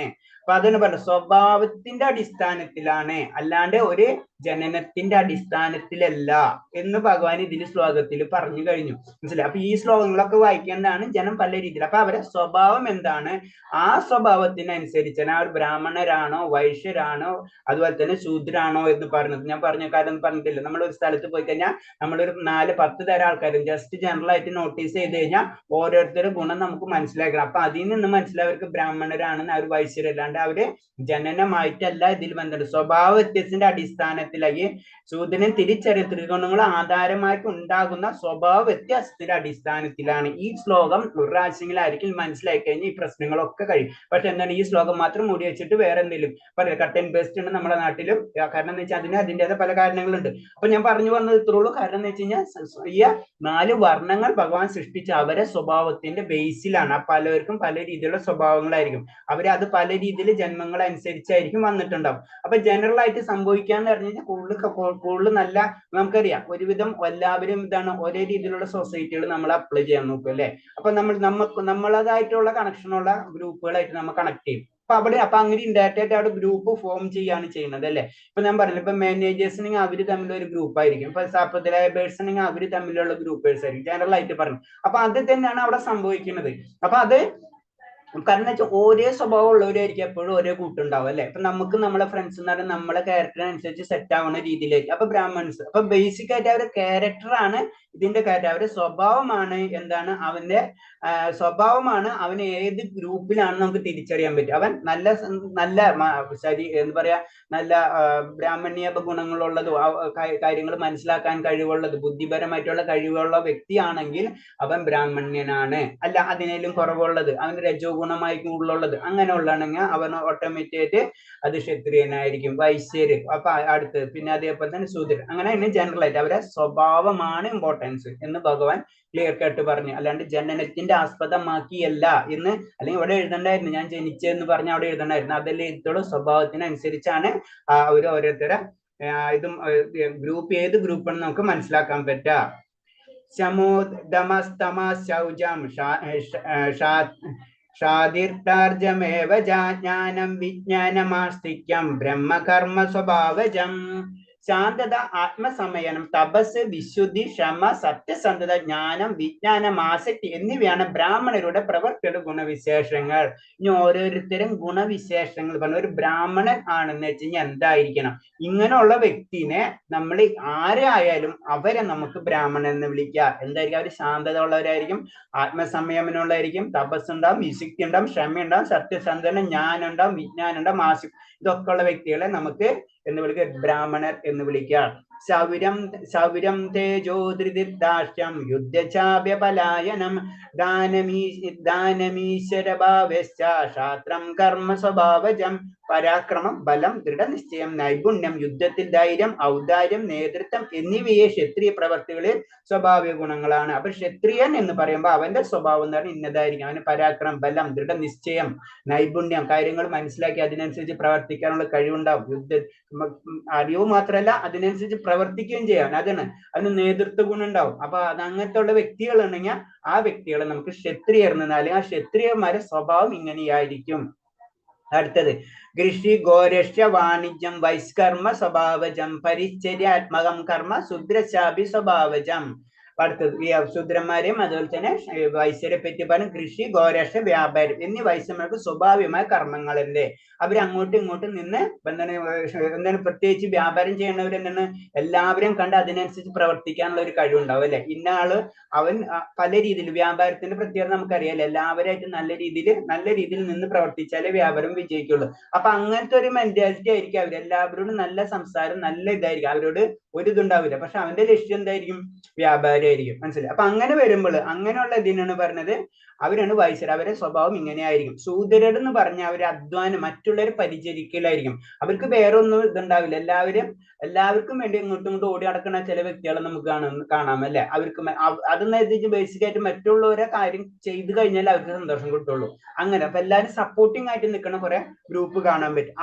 അതാണ് ശൂദ്രർ എന്ന് പറഞ്ഞത്. അപ്പൊ ശൂദ്രർ എന്ന് പറഞ്ഞത് മറ്റുള്ളവരെ പരിചരിക്കുന്ന അതായിരിക്കും. അങ്ങനത്തെ സ്വഭാവമുള്ളവരെയാണ് ശൂദ്രർ. അല്ലെങ്കിൽ ശൂദ്രർക്ക് അങ്ങനത്തെ സ്വഭാവം ഉണ്ടാവും എന്നാണ് നമുക്ക് മനസ്സിലാക്കേണ്ടത്. അടുത്ത ശ്ലോകം സോസേ കർമ്മണ്യ ഭരിത സംസിദ്ധി ലഭ്യതേ നരാസോ കർമ്മ നിരത സിദ്ധിം യഥാ വിദന്തി തശ്രുണു. സ്വഭാവങ്ങളായ പ്രവർത്തികൾ ചെയ്തുകൊണ്ടിരിക്കുന്ന മനുഷ്യന് പൂർണ്ണത നേടാൻ എങ്ങനെയെന്ന് പറയാം, കേൾക്കൂ. ഇനി സ്വാഭാവികമായ പ്രവർത്തികൾ ചെയ്തുകൊണ്ടിരുന്നാൽ മനുഷ്യന് പൂർണ്ണത നേടാം. ഇനി അതിന്റെ കാര്യങ്ങളാണ് ശ്ലോകങ്ങളാണ് വരുന്നത്. യഥാ പ്രവർത്തി നിംഭൂതാനാം യേനാ സരോമിതിം തദം സ്വകർമ്മണ സിദ്ധിം വിദ്യതി മാനവ. ഇനി നമ്മൾ ചെയ്യുന്ന പ്രവർത്തികളെ പറ്റി പറഞ്ഞു. ഇതിനു മുന്നേ 4 ഗുണമുള്ളവരെ പറ്റി പറഞ്ഞു. ഇനി പ്രവൃത്തി ചെയ്യുന്ന സമയത്ത് വരുന്ന കാര്യങ്ങളാണ് പറയുന്നത്. സർവ്വജീവികളുടെയും പ്രഭവസ്ഥാനം സർവ്വവ്യാപിയുമായ ഭഗവാൻ ആരാധിക്കുന്ന നിമിത്തം സ്വകർമ്മങ്ങളിൽ കൂടി ഒരു വ്യക്തിക്ക് പരിപൂർണതയിലെത്താം. അപ്പൊ എങ്ങനെയാണ് മനുഷ്യന് സ്വാഭാവികമായി പ്രവർത്തനം ചെയ്തുകൊണ്ടിരുന്നാൽ മനുഷ്യന് പൂർണ്ണത നേടാം. അപ്പൊ എങ്ങനത്തെ രീതിയിലൊക്കെയാണ് നമ്മൾ എങ്ങനെയാണ് കാര്യങ്ങൾ ചെയ്യേണ്ടതെന്ന് പറയുന്നത്. അപ്പൊ എന്താണ്? സർവ്വജീവജാലങ്ങളുടെ പ്രഭവസ്ഥാനം അത് ഭഗവാനെന്ന് അറിയാം. സ്വകർമ്മങ്ങളിൽ കൂടെ അതാണ്. അപ്പോഴുമാണ് സ്വന്തമായിട്ടുള്ള കർമ്മങ്ങളിൽ കൂടി അത് നമ്മൾ ഉപയോഗിക്കാൻ പറ്റില്ല. അങ്ങനെ നമ്മൾ ചെയ്തു പോയാൽ തന്നെ ഭഗവാനിലേക്ക് എത്താം. കാരണം നമുക്ക് മനസ്സിലാക്കണം, നമ്മൾ എന്ന് പറഞ്ഞത് ഭഗവാന്റെ ഒരു അംശം മാത്രമാണെന്നും നമ്മുടെ ലക്ഷ്യം എന്ന് പറഞ്ഞത് ഭഗവത് സേവനമാണെന്നുള്ള കാര്യം നമ്മൾ എപ്പോഴും നമ്മുടെ മനസ്സിലുണ്ടാവണം. എല്ലാവരും തികഞ്ഞ കൃഷ്ണഭക്തർ ഭക്തി ഉദ്ദേശത്തിൽ ഏർപ്പെടണം. ഇതാണ് ഈ ശ്ലോകത്തിന്റെ സന്ദേശം എന്ന് പറയുന്നത്. അപ്പൊ ഈ ശ്ലോകത്തിൽ പറഞ്ഞിട്ടുള്ളൂ അൾട്ടിമേറ്റ് നമ്മുടെ ഭക്തിയിലേക്ക് 100% വരുമ്പോ എല്ലാവരും അൾട്ടിമേറ്റ് ലക്ഷ്യം എന്ന് പറഞ്ഞത് എന്താണ്? അത് ഭഗവത് സേവനം മാത്രമായിരിക്കണം. ശ്രേയൻ സ്വധർമ്മ വിഗുണ പരധർമ്മ സ്വനഷ്ഠിത സ്വഭാവ നിയത കർമ്മ കുർവപ്നോതി ഗിൽബിഷം. അന്യന്റെ കർമ്മം ഭംഗിയായി ചെയ്യുന്നതിനേക്കാൾ നല്ലത് കുറ്റമറ്റതായെങ്കിൽ പോലും തനിക്ക് വിധിക്കപ്പെട്ട പ്രവൃത്തി ചെയ്യുക എന്നതാണ്. സ്വഭാവത്തിനനുസരിച്ച് നിർദ്ദിഷ്ടമായ കർമ്മത്തിൽ ഏർപ്പെടുന്നവർക്ക് പാപപ്രതികരണങ്ങൾ അനുഭവിക്കേണ്ടി വരില്ല. ഇതാണ് വളരെ ഇമ്പോർട്ടന്റ് ആയിട്ടുള്ള ഒരു ശ്ലോകമാണ് ഇത്. കാരണം നമ്മൾക്ക് ജനറൽ ആയിട്ട് സംസാരിക്കുമ്പോ കാരണം എന്ന് വെച്ചാൽ നമ്മൾ മറ്റുള്ളവരെ കാര്യങ്ങളിൽ അധികം ഇടപെടാതിരിക്കുക. അത് മാത്രമല്ല നമുക്ക് വിധിക്കപ്പെട്ടിട്ടുള്ള കർമ്മം എന്താണ് അത് നമ്മൾ ചെയ്യുക. അതായത് നമ്മുടെ സ്വഭാവത്തിനനുസരിച്ച് ക്ലിയർ ആയിട്ട് ഇതിൽ പറഞ്ഞിട്ടുണ്ട്. സ്വാഭാവികമായി ശൂദ്രന് അനുയോജ്യമായ കർമ്മങ്ങളിൽ താല്പര്യം ചെയ്യുന്ന ഒരാൾ ബ്രാഹ്മണനാണെന്ന് കൃത്യമായി അവകാശപ്പെടാൻ പാടില്ല. സ്വഭാവത്തിനനുസൃതി പ്രവൃത്തിയാണ് എല്ലാവരും ചെയ്യേണ്ടത്. ഇപ്പൊ എന്റെ സ്വഭാവം ശൂദ്ര സ്വഭാവമാണെന്ന് വെച്ച് കഴിഞ്ഞാൽ നാം ബ്രാഹ്മണന്റെ കാര്യങ്ങൾ ചെയ്യാൻ പാടില്ല. കാരണം നമുക്ക് അവിടെ ഫെയിലർ വരും. അത് നമുക്കറിയാലേ. ഇപ്പൊ ലേബറെ പിടിച്ചിട്ട് മാനേജർ ആക്കി കഴിഞ്ഞാലുള്ള പ്രോബ്ലം മനസ്സിലായി. അപ്പൊ ചിലപ്പോൾ ക്വാളിഫിക്കേഷൻ ഉണ്ടാവും. അപ്പൊ നമ്മൾ വലിയ വലിയ കമ്പനീസിൽ അവര് 2 കാര്യവും നോക്കും. അവര് ക്വാളിഫിക്കേഷൻ നോക്കും, അവന്റെ ക്യാരക്ടറും സംഗതി എല്ലാതും നോക്കും. എന്നിട്ടാണ് അവർ ആ പൊസിഷൻസ് കൊടുക്കുക അല്ലെ. അല്ലാന്ന് വെച്ചാൽ ചിലപ്പോൾ നോളജ് ഉണ്ടാവും, പക്ഷെ അവൻ അതിനനുസരിച്ച് കേപ്പബിൾ ആയിരിക്കില്ല. അപ്പൊ അതിനാണ് നമ്മൾ മാനേജ്മെന്റ് സ്കില്ലൊക്കെ ഡയറക്റ്റ് ആയിട്ട് കുട്ടികളെ പഠിപ്പിച്ച് അങ്ങനെ കൊണ്ടുവരുന്നത്. പക്ഷെ എന്താണ് അപ്പൊ അതൊരു സ്വഭാവം, നമുക്ക് ജന്മനാ തന്നെ ചില സ്വഭാവങ്ങൾ നമ്മൾക്കിൽ വന്നിട്ടുണ്ടാവും എന്നാ പറയുന്നത്. അപ്പൊ ആ സ്വഭാവത്തിനനുസരിച്ചാണ്. അപ്പൊ നമ്മൾ അറിയില്ല പഠിപ്പിക്കുമ്പോൾ അവരെ അവരെന്താണ് അതിനനുസരിച്ച് പഠിപ്പിക്കണം എന്നൊക്കെ പറയണത് അതിന്റെ ബേസിക് കാര്യമാണ്. അപ്പൊ ഇതിലും അപ്പൊ ഭഗവാൻ പറഞ്ഞത് അതാണ്, നമുക്ക് അനുയോജ്യമായിട്ട് നമുക്കൊരു സ്വഭാവം ഉണ്ടാവും, ആ സ്വഭാവത്തിനനുസരിച്ചായിരിക്കണം നമ്മൾ പ്രവർത്തിക്കേണ്ടത്. സ്വാഭാവികമായി ശൂദ്രന് അനുയോജ്യമായ കർമ്മങ്ങളിൽ താല്പര്യം തോന്നുന്ന ഒരാൾ ബ്രാഹ്മണനാണെന്ന് കൃത്യമായി അവകാശപ്പെടാൻ പാടില്ല. അപ്പൊ എന്താണ്, നമ്മളെ പ്രവൃത്തി വളരെ പെർഫെക്റ്റ് ആയിരിക്കും. കാരണം നമ്മുടെ സ്വഭാവം എന്ന് വെച്ച് കഴിഞ്ഞാൽ മറ്റുള്ളവരെ സഹായിക്കുക എന്നാണ്. പക്ഷെ അവിടെ ഏറ്റവും ടോപ്പിൽ ചെന്ന് കഴിഞ്ഞാൽ അതല്ല, അവിടുത്തെ ഡ്യൂട്ടി മാറിപ്പോയി. അപ്പൊ നമ്മൾ അവിടെ ചെന്ന് ഫെയിലിയർ ആവും. അതുപോലെ തിരിച്ചാണെങ്കിലും ബ്രാഹ്മണൻ പിടിച്ച് ശൂദ്രന്റെ സ്വഭാവം കൊടുത്തു കഴിഞ്ഞാലും അവനത് ചെയ്യാനും പറ്റില്ല. അപ്പൊ അതാണ് വളരെ ഇമ്പോർട്ടൻസ് ആണ്. അതിന് പറഞ്ഞത് നമ്മളെ കർമ്മങ്ങൾ നമ്മൾ ചെയ്യാൻ, മറ്റുള്ളവരുടെ കർമ്മങ്ങളിൽ നമ്മൾ ഇടപെടേണ്ട ആവശ്യമില്ല. മറ്റുള്ളവർ പറയുമ്പോ ഈ കാര്യങ്ങൾ, അതായത് ബ്രാഹ്മണൻ ക്ഷത്രിയ വൈശ്യരായ ക്യാരക്ടർ, ആ ക്യാരക്ടറിൽ പെട്ട് കഴിഞ്ഞാൽ നമുക്ക് ബുദ്ധിമുട്ടായിരിക്കും കാര്യങ്ങൾ ചെയ്യാൻ വേണ്ടി. അപ്പൊ നമുക്ക് ഓരോരുത്തർക്കും ഓരോ ഭക്തിയിലും അതേപോലെ തന്നെ നമ്മൾ അവരെ ഭക്തി ലെവലിലായിരിക്കില്ല നമ്മളെ ചിന്താഗതിയിൽ അവരുടെ ചിന്താഗതി. ഇപ്പൊ നമ്മൾ അതിന് ഉദാഹരണമായി ക്ഷേത്രങ്ങളിൽ ചിലവർ നല്ല രീതിയിൽ കീർത്തനം പാടുന്നുണ്ടാവും. നമ്മൾ ചെന്ന് കീർത്തനം പാടിക്കഴിഞ്ഞാൽ ബുദ്ധിമുട്ടായിരിക്കും അല്ലെ. അപ്പൊ എല്ലാവർക്കും പലർക്കും പല കഴിവായിരിക്കും ഭഗവാൻ കൊടുത്തിട്ടുണ്ട്. അപ്പൊ അവിടെ കീർത്തനം പാടുന്നവർ കീർത്തനം പാടിക്കോട്ടെ. ചിലപ്പോ എനിക്ക് ഇഷ്ടം ചിലപ്പോ അവിടെ വേറെ എന്തെങ്കിലും സർവീസ് ആയിരിക്കും. ചിലപ്പോ അവിടെ ക്ലീൻ ചെയ്യണ ഇതായിരിക്കും, അല്ലെങ്കിൽ ചിലർക്ക് പൂജ ചെയ്യണമായിരിക്കും, ചിലപ്പോൾ പുഷ്പങ്ങൾ കളക്ട് ചെയ്യണവർക്കായിരിക്കും. അപ്പൊ ഏതാണെന്ന് നമുക്ക് മനസ്സിലാക്കി അത് നമ്മൾ ഭഗവാൻ ഉപയോഗിച്ച് കഴിഞ്ഞാൽ അതിന് പെർഫെക്ഷൻ കൂടും. അത് ജീവിതത്തിലായാലും ആത്മീയ കാര്യങ്ങളിലേക്കാണ് ഏത് മാർഗമാണ്. ചിലർക്ക് പ്രീച്ചിങ് ആയിരിക്കും കൂടുതൽ ഇഷ്ടപ്പെടാം, ചിലർക്ക് ചിലപ്പോൾ പറഞ്ഞ് അതിന് സപ്പോർട്ട് ചെയ്യണവർ, ചിലർക്ക് എന്ന് വെച്ച് കഴിഞ്ഞാൽ വേറെ ഒന്നും ചെയ്യില്ല. ചില നമുക്കറിയാം നമ്മൾ അതൊന്നും ചെയ്യില്ല, ഞങ്ങൾ വേണമെങ്കിൽ ഫോൺ വിളിക്കാം, ഞങ്ങൾ വേണമെങ്കിൽ ഇത് ഉണ്ടാക്കി തരാം, അങ്ങനെ പറയുന്നത് അവർക്ക് അതാണ് ഇഷ്ടം. മനസ്സിലായി? അവരെ പിടിച്ച് നമ്മൾ ഇതിലത്തെ ആൾ അവിടെ വിട്ട് കഴിഞ്ഞാൽ രണ്ടും ജോയിൻ ചെയ്യില്ല. അപ്പൊ അതുപോലെ തന്നെ ക്ഷേത്രങ്ങളിൽ അതേപോലെ തന്നെ അതൊക്കെ എന്താണ്, അങ്ങനെ ചെയ്യുമ്പോൾ നമ്മുടെ ആത്മീയതയും ഭൗതികമായിട്ടുള്ള എന്ത് കാര്യങ്ങളും നമ്മൾ ഉയർച്ച വന്നുകൊണ്ടിരിക്കും. അപ്പൊ നമ്മളെ കയറ്റം നമ്മളെ ആക്സസ് ചെയ്യുക, നമ്മൾ എന്താണെന്ന് അതിനനുസരിച്ച് നമ്മൾ പ്രവർത്തിക്കാൻ കൂടുതൽ ഉന്നമനം ഇവൻ ആത്മീയതയിലായാലും ഭൗതികതയായാലും നമുക്ക് കിട്ടും. അടുത്ത ശ്ലോകം. സഹജ കർമ്മ കൗന്ദേയ സദോഷ്മിമഭിനാത്രിജേത് സർവാരംഭ ഹി ദോഷേണ ധൂമാനഗ്നിരിവാവൃത. ഹേ കൗന്ദേയ, അഗ്നി പുകയിൽ മൂടപ്പെട്ടിരിക്കുന്ന പോലെ എല്ലാ ഉദ്യമങ്ങളും ഏതെങ്കിലും ദോഷത്താൽ മൂടപ്പെട്ടിരിക്കും. അതുകൊണ്ട് തനിക്ക് സ്വാഭാവികമായ കർമ്മം അത് ദോഷം നിറഞ്ഞതായാലും ഉപേക്ഷിക്കാവുന്നതല്ല. അതാണ്, നമ്മൾ എന്തൊരു കാര്യം ചെയ്താലും അതിന് ചെറിയ ചെറിയ പ്രോബ്ലംസ് നമ്മൾ ഉണ്ടാവും. അത് വെച്ചിട്ട് അത് ഉപേക്ഷിക്കാൻ നമ്മള് പാടില്ല എന്നാ പറയുന്നത്. കാരണം അത് പറയാം, നമ്മൾ എന്തൊക്കെ പറഞ്ഞാലും അതിന് പ്രശ്നങ്ങൾ നമുക്കറിയാം. സാധാരണ രീതിയിൽ സംസാരിക്കുന്ന രീതിയാണ്. ബദ്ധ ജീവിതത്തിൽ ഏത് കർമ്മവും ത്രിഗുണങ്ങളാ ദൂഷിതരമാകുന്നു. ബ്രാഹ്മണനെ പോലും ജന്തുവധ ആവശ്യമായ യജ്ഞങ്ങൾ അനുഷ്ഠിക്കേണ്ടി വരും. ക്ഷത്രിയനായിട്ട് എത്ര ഗുണവനായാലും ശത്രുക്കളോടെ പൊരുതേണ്ടി വരും. അയാൾക്ക് അതിൽ നിന്ന് ഒഴിയാൻ കഴിയില്ല. അതേപോലെ വ്യാപാരി എത്ര നല്ല ഗുണം, ചിലപ്പോൾ തൊഴിൽ നിർത്താൻ അയാൾ ആദ്യം രഹസ്യമായി വെക്കേണ്ടതുണ്ട്. അപ്പൊ എല്ലാവർക്കും അവരുടേതായ ചില കാര്യങ്ങൾ, അവർക്ക് ഇഷ്ടമല്ലാത്ത കാര്യങ്ങൾ കൂടി അവർക്ക് ചെയ്യേണ്ടതായിട്ടുണ്ടാവാം. അതാ പറയുന്നത്. നമ്മൾ അത് കറക്റ്റായിട്ട് മനസ്സിലാക്കും. ചില കാര്യങ്ങൾക്ക് നമ്മൾ അതേപോലെ തന്നെ നമുക്ക് പ്രവർത്തിക്കാൻ കഴിയില്ല. നമ്മളൊരു ക്യാരക്ടർ, ഇപ്പൊ ഞാൻ ബ്രാഹ്മണനാണ് എന്ന് പറഞ്ഞിട്ട് ഞാനൊന്നും ചെയ്യില്ല, അഹിംസ, പക്ഷെ സത്യത്തിൽ അവന് ചില കാര്യങ്ങൾ ചെയ്യേണ്ടതായി വരും. അത് നമ്മൾ മനസ്സിലാക്കുക. അപ്പൊ പറഞ്ഞില്ല 100% പെർഫെക്ഷൻ ഈ ലോകത്തിൽ ഇല്ല എന്നാണ് ഈ ശ്ലോകത്തിൽ കൂടെ നമുക്ക് പറഞ്ഞത്. ഞാൻ ഇങ്ങനെ ആവൂ, ഞാൻ ഇങ്ങനെ ചെയ്യൂ എന്ന് നമുക്ക് പറയാൻ പറ്റില്ല. അങ്ങനെ ഒരിക്കലും ഒരു സബ്ജക്റ്റ് ഉണ്ടാവില്ല എപ്പോഴും. അതിനൊരു ഉദാഹരണം പറയുന്നത്, എന്തെങ്കിലും ഒരു കാര്യ കാര്യം നെഗറ്റീവ് ആയിട്ടുള്ള കാര്യങ്ങൾ അതിലുണ്ടാവും. വൃദ്ധ ജീവിതത്തിൽ ഏത് കർമ്മം ത്രിഗുണങ്ങളാ ദോഷിതരാകുന്നു. ബ്രാഹ്മണന് പോലും ചിലപ്പോൾ ജന്തുവിധം ആവശ്യം, ബ്രാഹ്മണന് തന്നെ ജന്തുവെന്ന് ചിന്തിക്കാൻ പറ്റില്ല അല്ലെ, പക്ഷെ അവനത് ചിലപ്പോൾ ചെയ്യേണ്ടി വരും എന്നാ പറയുന്നത്. അപ്പൊ നമ്മൾ അങ്ങനത്തെ കാര്യങ്ങളാണ് ഇദ്ദേഹം പറയുന്നത്. അപ്പൊ ഇതൊക്കെയാണ് ഭഗവത്ഗീതയുടെ കീ പോയിന്റ്സുകൾ, അതൊക്കെയാണ് പറഞ്ഞു തരുന്നത്.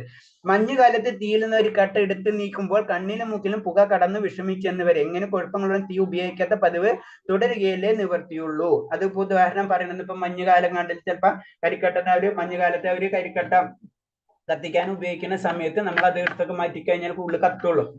അപ്പൊ അങ്ങനെ അപ്പൊ നമുക്കറിയാം, അല്ലാത്ത രീതിയിൽ നമുക്കറിയാം, നമ്മൾ പണ്ട് കാലത്ത് വിറക് കത്തിക്കുമല്ലോ അല്ലെ, വിറക് കത്തിക്കുമ്പോൾ എന്താ സംഭവിക്കുന്നത്, പുകയൊക്കെ വരും. പക്ഷെ അതും വെച്ചിട്ട് നമ്മൾ വിറക് കത്തിക്കാണ്ടിരിക്കില്ല, ചെറിയ ചെറിയ പ്രോബ്ലംസ് നമ്മളെ ഉണ്ടാവും. അപ്പൊ നമ്മുടെ കർമ്മം എപ്പോഴും നമ്മൾ ചെയ്തുകൊണ്ടിരിക്കണം. അതാണ് പറഞ്ഞ, ദോഷത്തിനെ പറ്റി ചിന്തിച്ച് കർമ്മം നമുക്ക് ഉപേക്ഷിക്കാൻ പാടില്ല. ഏതൊരു കർമ്മത്തിനും അതിൻ്റെതായ ഒരു ദോഷം ഉണ്ടാവും. ഞാൻ ഇന്നതേ ചെയ്യാൻ പാടുള്ളൂ എന്ന് നമുക്ക് പറയാൻ പറ്റില്ല. ബ്രാഹ്മണനാണെങ്കിൽ പോലും അവൻ ഇഷ്ടമില്ലാത്ത കർമ്മം അവൻ ചെയ്യേണ്ടി വരുന്നു. അവൻ ക്ഷത്രിയനാണെങ്കിൽ പോലും അവന് എത്ര ഗുണവശത്തിൽ അയാൾക്ക് അതിൽ നിന്ന് ഒഴിവാൻ കഴിയില്ല. അപ്പൊ എല്ലാത്തിനും അതിൻ്റെതായ പ്രോബ്ലംസ് ഉണ്ടാവും. 100% ഒരിക്കലും ഒരു കാര്യത്തും നമുക്ക് പെർഫെക്റ്റ് ആയിട്ട് ചെയ്യാൻ പറ്റില്ല.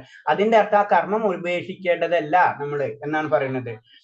ആസക്ത ബുദ്ധി സർവത്ര ജിതാത്മാ വിഗത സ്പൃഹ നൈഷ്കർമ്മ സിദ്ധ്യം പരമാം സന്യാസേനാധിഗച്ഛതി. ആത്മസമയം നേടിയവനും അനാസക്തനും ഭൗതിക സുഖഭോഗങ്ങളെല്ലാം അവഗണിച്ചനുമായ ഒരാൾക്ക് ത്യാഗപരിശീലനത്തോടെ പ്രതികരണങ്ങളിൽ നിന്നുള്ള പരമമായ മോചനം നേടാൻ കഴിയും. അപ്പൊ എന്താണ് നമ്മൾ പലപ്പോഴും പറഞ്ഞിട്ടുള്ളത് തന്നെയാണ്. കാരണം എന്ന് വെച്ച് കഴിഞ്ഞാൽ ആത്മീയത കൂട്ടണമെങ്കിൽ ഭൗതികത നമുക്ക് പതുക്കെ കുറയ്ക്കണം. അതാണ് ചെയ്യേണ്ടത്.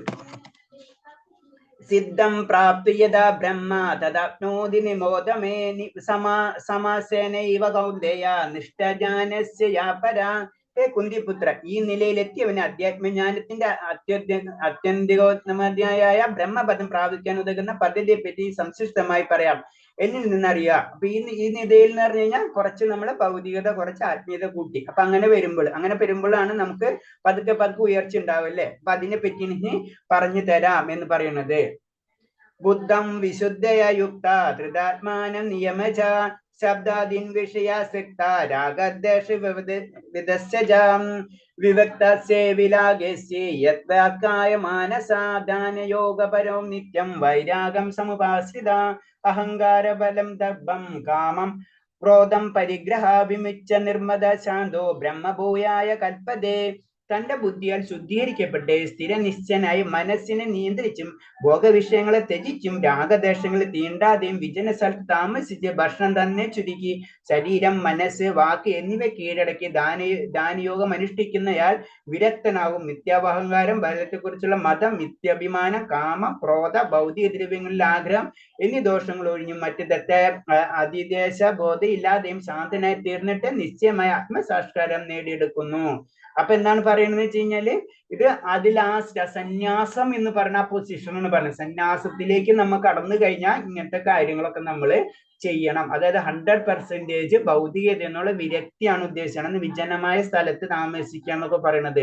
ഇതൊക്കെ നമ്മൾ പതുക്കെ അതേപോലെ തന്നെ ഒന്നിനോട് നമുക്ക് അധിനിവേശം ഇല്ലാത്ത ഒരവസ്ഥ, അത് ഭൗതികമായിട്ടുള്ള ആഗ്രഹങ്ങൾ നമ്മൾ കൺട്രോൾ ചെയ്ത് അല്ലെങ്കിൽ അതിനോട് ഒരു അറ്റാച്ച്മെന്റ് ഇല്ലാത്ത ഒരു അവസ്ഥയിലേക്ക് നമ്മൾ കടക്കണം. അങ്ങനെ ചെയ്തു കഴിഞ്ഞാലേ അങ്ങനെ ശാന്തനായി തീർന്നിട്ട് നിശ്ചയമായി ആത്മസാക്ഷാത്കാരം നേരിടും.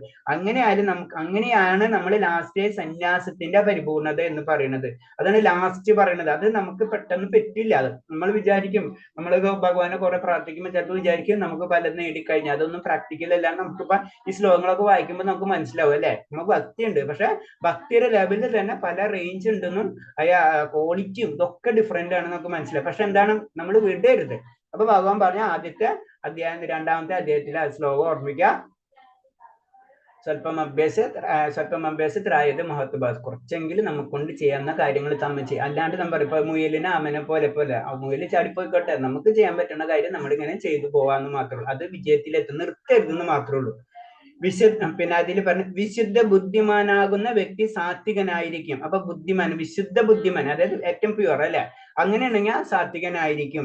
മനോനിയന്ത്രണം ചെയ്യുകയും സദജ്ഞാനനിരതനാവുകയും ചെയ്യും. ഭോഗവിഷയങ്ങൾ ആസക്തനാവില്ല. അയാളുടെ പ്രവർത്തിക രാഗദർശനങ്ങൾക്ക് രഹിതങ്ങളായിരിക്കും. അപ്പൊ എന്താണ്, അതൊക്കെ അതിന്റെ ക്വാളിറ്റീസ് ആണ് അല്ല പറഞ്ഞത്. കാരണം മനോനിയന്ത്രണം ചെയ്യണമായിരിക്കണം. അപ്പൊ ആ ക്വാളിറ്റിയിലേക്കൊക്കെ നമുക്ക് ഉയരാൻ കഴിയും. ഒരു വിരക്തനായ മനുഷ്യന് വിജന പ്രദേശം താമസിക്കാൻ ഇഷ്ടപ്പെടുകയുള്ളൂ. അതുകൊണ്ട് നമുക്ക് നാളെ പോയിരുന്നിട്ട് നമുക്ക് വിജന സ്ഥലത്ത് ഇരിക്കാൻ പറ്റില്ല. ആദ്യം തന്നെ വിരക്തി എല്ലാത്തിനുള്ള അത് പതുക്കെ കൊണ്ടുവന്നാലേ നമുക്ക്, അല്ലെങ്കിൽ നമ്മൾ അവിടെ ചെന്നിട്ട് നമ്മൾ വിജന സ്ഥലത്ത് ചെന്ന് കഴിഞ്ഞാൽ നമ്മൾ മറ്റുള്ള കാര്യങ്ങളായിരിക്കും അവിടെ ഇരുന്ന് ചിന്തിക്കാം. അപ്പൊ അതാണ് അതിന്റെ പ്രശ്നം. അതുകൊണ്ട് ഒരു കാര്യമില്ല. പിന്നെ ആവശ്യത്തിലും ഭക്ഷിക്കുകയില്ല. മാനസികവും ശാരീരികമായ കർമ്മങ്ങൾ നിയന്ത്രിക്കും. ഈ ശരീരം താനെന്ന് കരുതാൻ അയാൾക്ക് മിഥ്യാഹങ്കാരം ഇല്ല.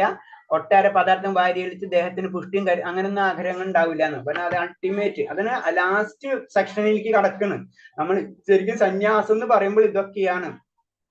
വിജന സ്ഥലത്തിരിക്കാനും അവിടെ വിജന സ്ഥലത്ത് ഇരുന്നപ്പോൾ വലിയ വലിയ സന്യാസികളെ വര്യന്മാരെ അറിയല്ലേ, അവർക്ക് പറയില്ല കൊട്ടാരായാലും കുടിയിലായാലും ഭക്ഷണം കിട്ടിയാലും കിട്ടിയില്ലെങ്കിലും ഒന്നും അവർക്ക് കുഴപ്പമില്ല. ആ സ്റ്റേജിലേക്ക് നമ്മൾ ഉയർന്നു വരണം. അതാണ് പരിപൂർണത, സന്യാസത്തിന്റെ പരിപൂർണം. അത് കഴിഞ്ഞിട്ടാണ് ശരിക്കും ഭക്തിയിലേക്ക് നമ്മൾ കറക്റ്റായിട്ട് കടക്കുക. കാരണം ഭക്തി പിന്നെ നമുക്ക് ഭഗവാൻ തന്നെയാണ് ശരണം, വേറെ ഒന്നും നമുക്ക് ശരണമില്ലാത്ത അവസ്ഥയിലേക്ക് നമ്മൾ മാറും. ബ്രഹ്മഭൂത പ്രസന്നാത്മാനാസോ ജദിന കാംക്ഷതി സമസർവേഷു ഭൂതേഷു മദ്ഭക്തം ലഭ്യതേ പരം. ഈ അധ്യാത്മാവസ്ഥയിൽ എത്തിച്ചേർന്ന പരമസാക്ഷാത്കാരം സിദ്ധിച്ച് പരമാനന്ദം അനുഭവിക്കുന്ന അയാൾക്ക് ദുഃഖമില്ല, ആഗ്രഹങ്ങളില്ല, സർവ്വഭൂതങ്ങളിൽ സമഭാവനാണ് അയാൾക്കുള്ളത്. ഈ നിലയിൽ അയാൾ വിശുദ്ധ ഭക്തിയോടെ എന്റെ സേവനത്തിൽ മുഴുകുന്നു. അതാണ് അതിന്റെ പ്രത്യേകത. അവിടെ എത്തിക്കഴിഞ്ഞു കഴിഞ്ഞാൽ എല്ലാതും വിരക്തി, പിന്നെ ഭഗവാനാണ് പരിപൂർണത, അല്ലെ ഭഗവാനാണ് നമ്മൾ സാക്ഷാത്കരിക്കേണ്ട ലെമറ്റ് എത്തിക്കഴിഞ്ഞാൽ നമ്മൾ പരമാനന്ദത്തിൽ എത്തുന്ന പറഞ്ഞത് അപ്പൊ നമ്മുടെ ലക്ഷ്യം എന്താണ് ശരിക്കും? അതാണ് ആദ്യമേ തൊട്ട് നമ്മളെ ഭക്തിയിൽ നമ്മളെ ലക്ഷ്യം എന്ന് പറഞ്ഞാൽ നമുക്ക് എന്തെങ്കിലും ഒരു ലക്ഷ്യം, എന്ത് കാര്യത്തിന് നമുക്കൊരു ലക്ഷ്യം ഉണ്ടാവും അല്ലെ. ലക്ഷ്യമില്ലാതെ നമ്മൾ ഒരു കാര്യം ചെയ്യില്ല, മനസ്സിലായി? അപ്പൊ ആ ലക്ഷ്യം എന്ന് പറഞ്ഞു കഴിഞ്ഞാൽ, ആത്മീയത ലക്ഷ്യം എന്ന് പറഞ്ഞു കഴിഞ്ഞാൽ, അല്ലെങ്കിൽ ഭക്തിയുടെ ലക്ഷ്യം എന്ന് പറഞ്ഞു കഴിഞ്ഞാൽ അത് പരമാനന്ദമാണ്. ഈ ലോകത്ത് നമ്മൾ ആഗ്രഹിക്കുന്നത് അത് തന്നെയാണ്. ആ പരമാനന്ദത്തിലേക്കുള്ള യാത്രയാണ് നമ്മൾ. അപ്പൊ ആ പരമാനന്ദം എന്നാ കിട്ടുക? ആ സന്യാസത്തിന്റെ പരിപൂർണതയിൽ എത്തുമ്പോഴാണ് നമുക്ക് ആ പരമാനന്ദം നമുക്ക് അനുഭവിച്ചിരുന്നത്. പരമാനന്ദം നമ്മൾ അനുഭവിക്കുന്നു എന്ന് പറയുന്നത്. സർവഭൂതങ്ങളും സമഭാവനയാണെന്ന് അയാൾക്കുള്ളത്. ഈ നില അയാൾ വിശുദ്ധ ഭക്തിയോടെ എന്റെ സേവനത്തിൽ മുഴുകുന്നു. കാരണം പിന്നെ അയാൾക്ക് ഒന്നും ചിന്തിക്കണം, എല്ലാവരും സമമായി തീർന്നു കഴിഞ്ഞല്ലേ. ഭഗവാനാണ് എല്ലാതും, ബാക്കി എല്ലാതും ഭഗവാന്റെ അംശമാണെന്ന് മനസ്സിലാക്കി കഴിഞ്ഞാൽ ആ വ്യക്തി കറക്റ്റ് ആയിട്ട് ആ പരമാനന്ദം അനുഭവിച്ചു കഴിഞ്ഞിരിക്കും. പരമാനന്ദം ആ വ്യക്തിക്ക് ലഭിക്കും. ആ വ്യക്തിക്ക് അയാൾ പൊന്നിനെയും കല്ലിനെയും ഒരു വിലയോ കൽപ്പിക്കും. ഇതാണ് ബ്രഹ്മഭൂതാവസ്ഥ എന്ന് പറഞ്ഞ. കല്ലായാലും പൊന്നായാലും ഒരു വിലയായിരിക്കും. നമ്മളെ സംബന്ധിച്ച് നമ്മൾ രണ്ടും നമുക്ക് കളയൂല അല്ലെ. നമ്മൾ പൊന്ന് കിട്ടാലും കളയില്ല, കല്ല് കിട്ടാലും കളയില്ല. കാരണം കല്ല് നമുക്ക് വിറ്റ് പൈസ ഉണ്ടാക്കുക എന്നുള്ള ചിന്താഗതി ആയിട്ട് പറഞ്ഞ അവർ ചിന്താഗതി പറഞ്ഞു. അപ്പൊ ഇതിന്റെ ഈ ആ ഉദാഹരണത്തിന്റെ അപ്പുറത്താണ് നമ്മളെ അവസ്ഥ അല്ലെ. അപ്പൊ അതാണ് പറഞ്ഞത്, അതിൽ അവസ്ഥയിലേക്ക് എത്താന്ന് പറഞ്ഞത് അത്ര ഈസി ഉള്ളതല്ല. അതാണ് 18ാം അധ്യായത്തിൽ കൊണ്ട് വെച്ചിട്ടുള്ളത്. അത് ബുദ്ധിമുട്ടുള്ള കാര്യമാണ്, പക്ഷെ നമ്മൾ പ്രവർത്തിച്ചുകൊണ്ടിരിക്കുക. ഭക്തഭാമാഭിജാനന്തി യവാന്യജാസ്മി തത്തദഃ തദോമം തത്തദോ ജ്ഞാതോ വിശന്ധ്യ തദനന്തരം. ഭക്തിയുക്ത സേവനം കൊണ്ട് മാത്രമേ ഞാൻ പരമോന്നത ദിവ്യത്വം പുരുഷനെന്ന സത്യം അറിയാൻ കഴിയുള്ളൂ. ആ ഭക്തി കൊണ്ട് തന്നെ എന്നെ കുറിച്ചുള്ള പൂർണ്ണ നേടുമ്പോൾ അയാൾക്ക് ദൈവ സാമ്രാജ്യത്തിൽ പ്രവേശിക്കാൻ കഴിയും. അപ്പൊ ഭക്തിയിലൂടെ മാത്രമേ ഭഗവാനെ അറിയാൻ കഴിയുള്ളൂ. അതാദ്യം തന്നെ മനസ്സിലാക്കുക, അല്ലാണ്ട് നമുക്ക് അറിയാൻ കഴിയില്ല. അത് ഞാൻ പറഞ്ഞത്, നമ്മൾ നാമം ജപിക്കാതെ നമുക്ക് ഭഗവത് എന്താണെന്ന് നമുക്ക് മനസ്സിലാക്കാം. ഭക്തിയിലേക്ക് നമ്മൾ ഡെവലപ്പ് ചെയ്ത് കൊണ്ടുവരണം. എന്നാലേ നമുക്ക് ആ കാര്യങ്ങൾ അല്ലെങ്കിൽ ഭഗവാൻ ആ സത്യം നമുക്ക് മനസ്സിലാക്കാൻ കഴിയുള്ളൂ. പിന്നെ അയാൾക്ക്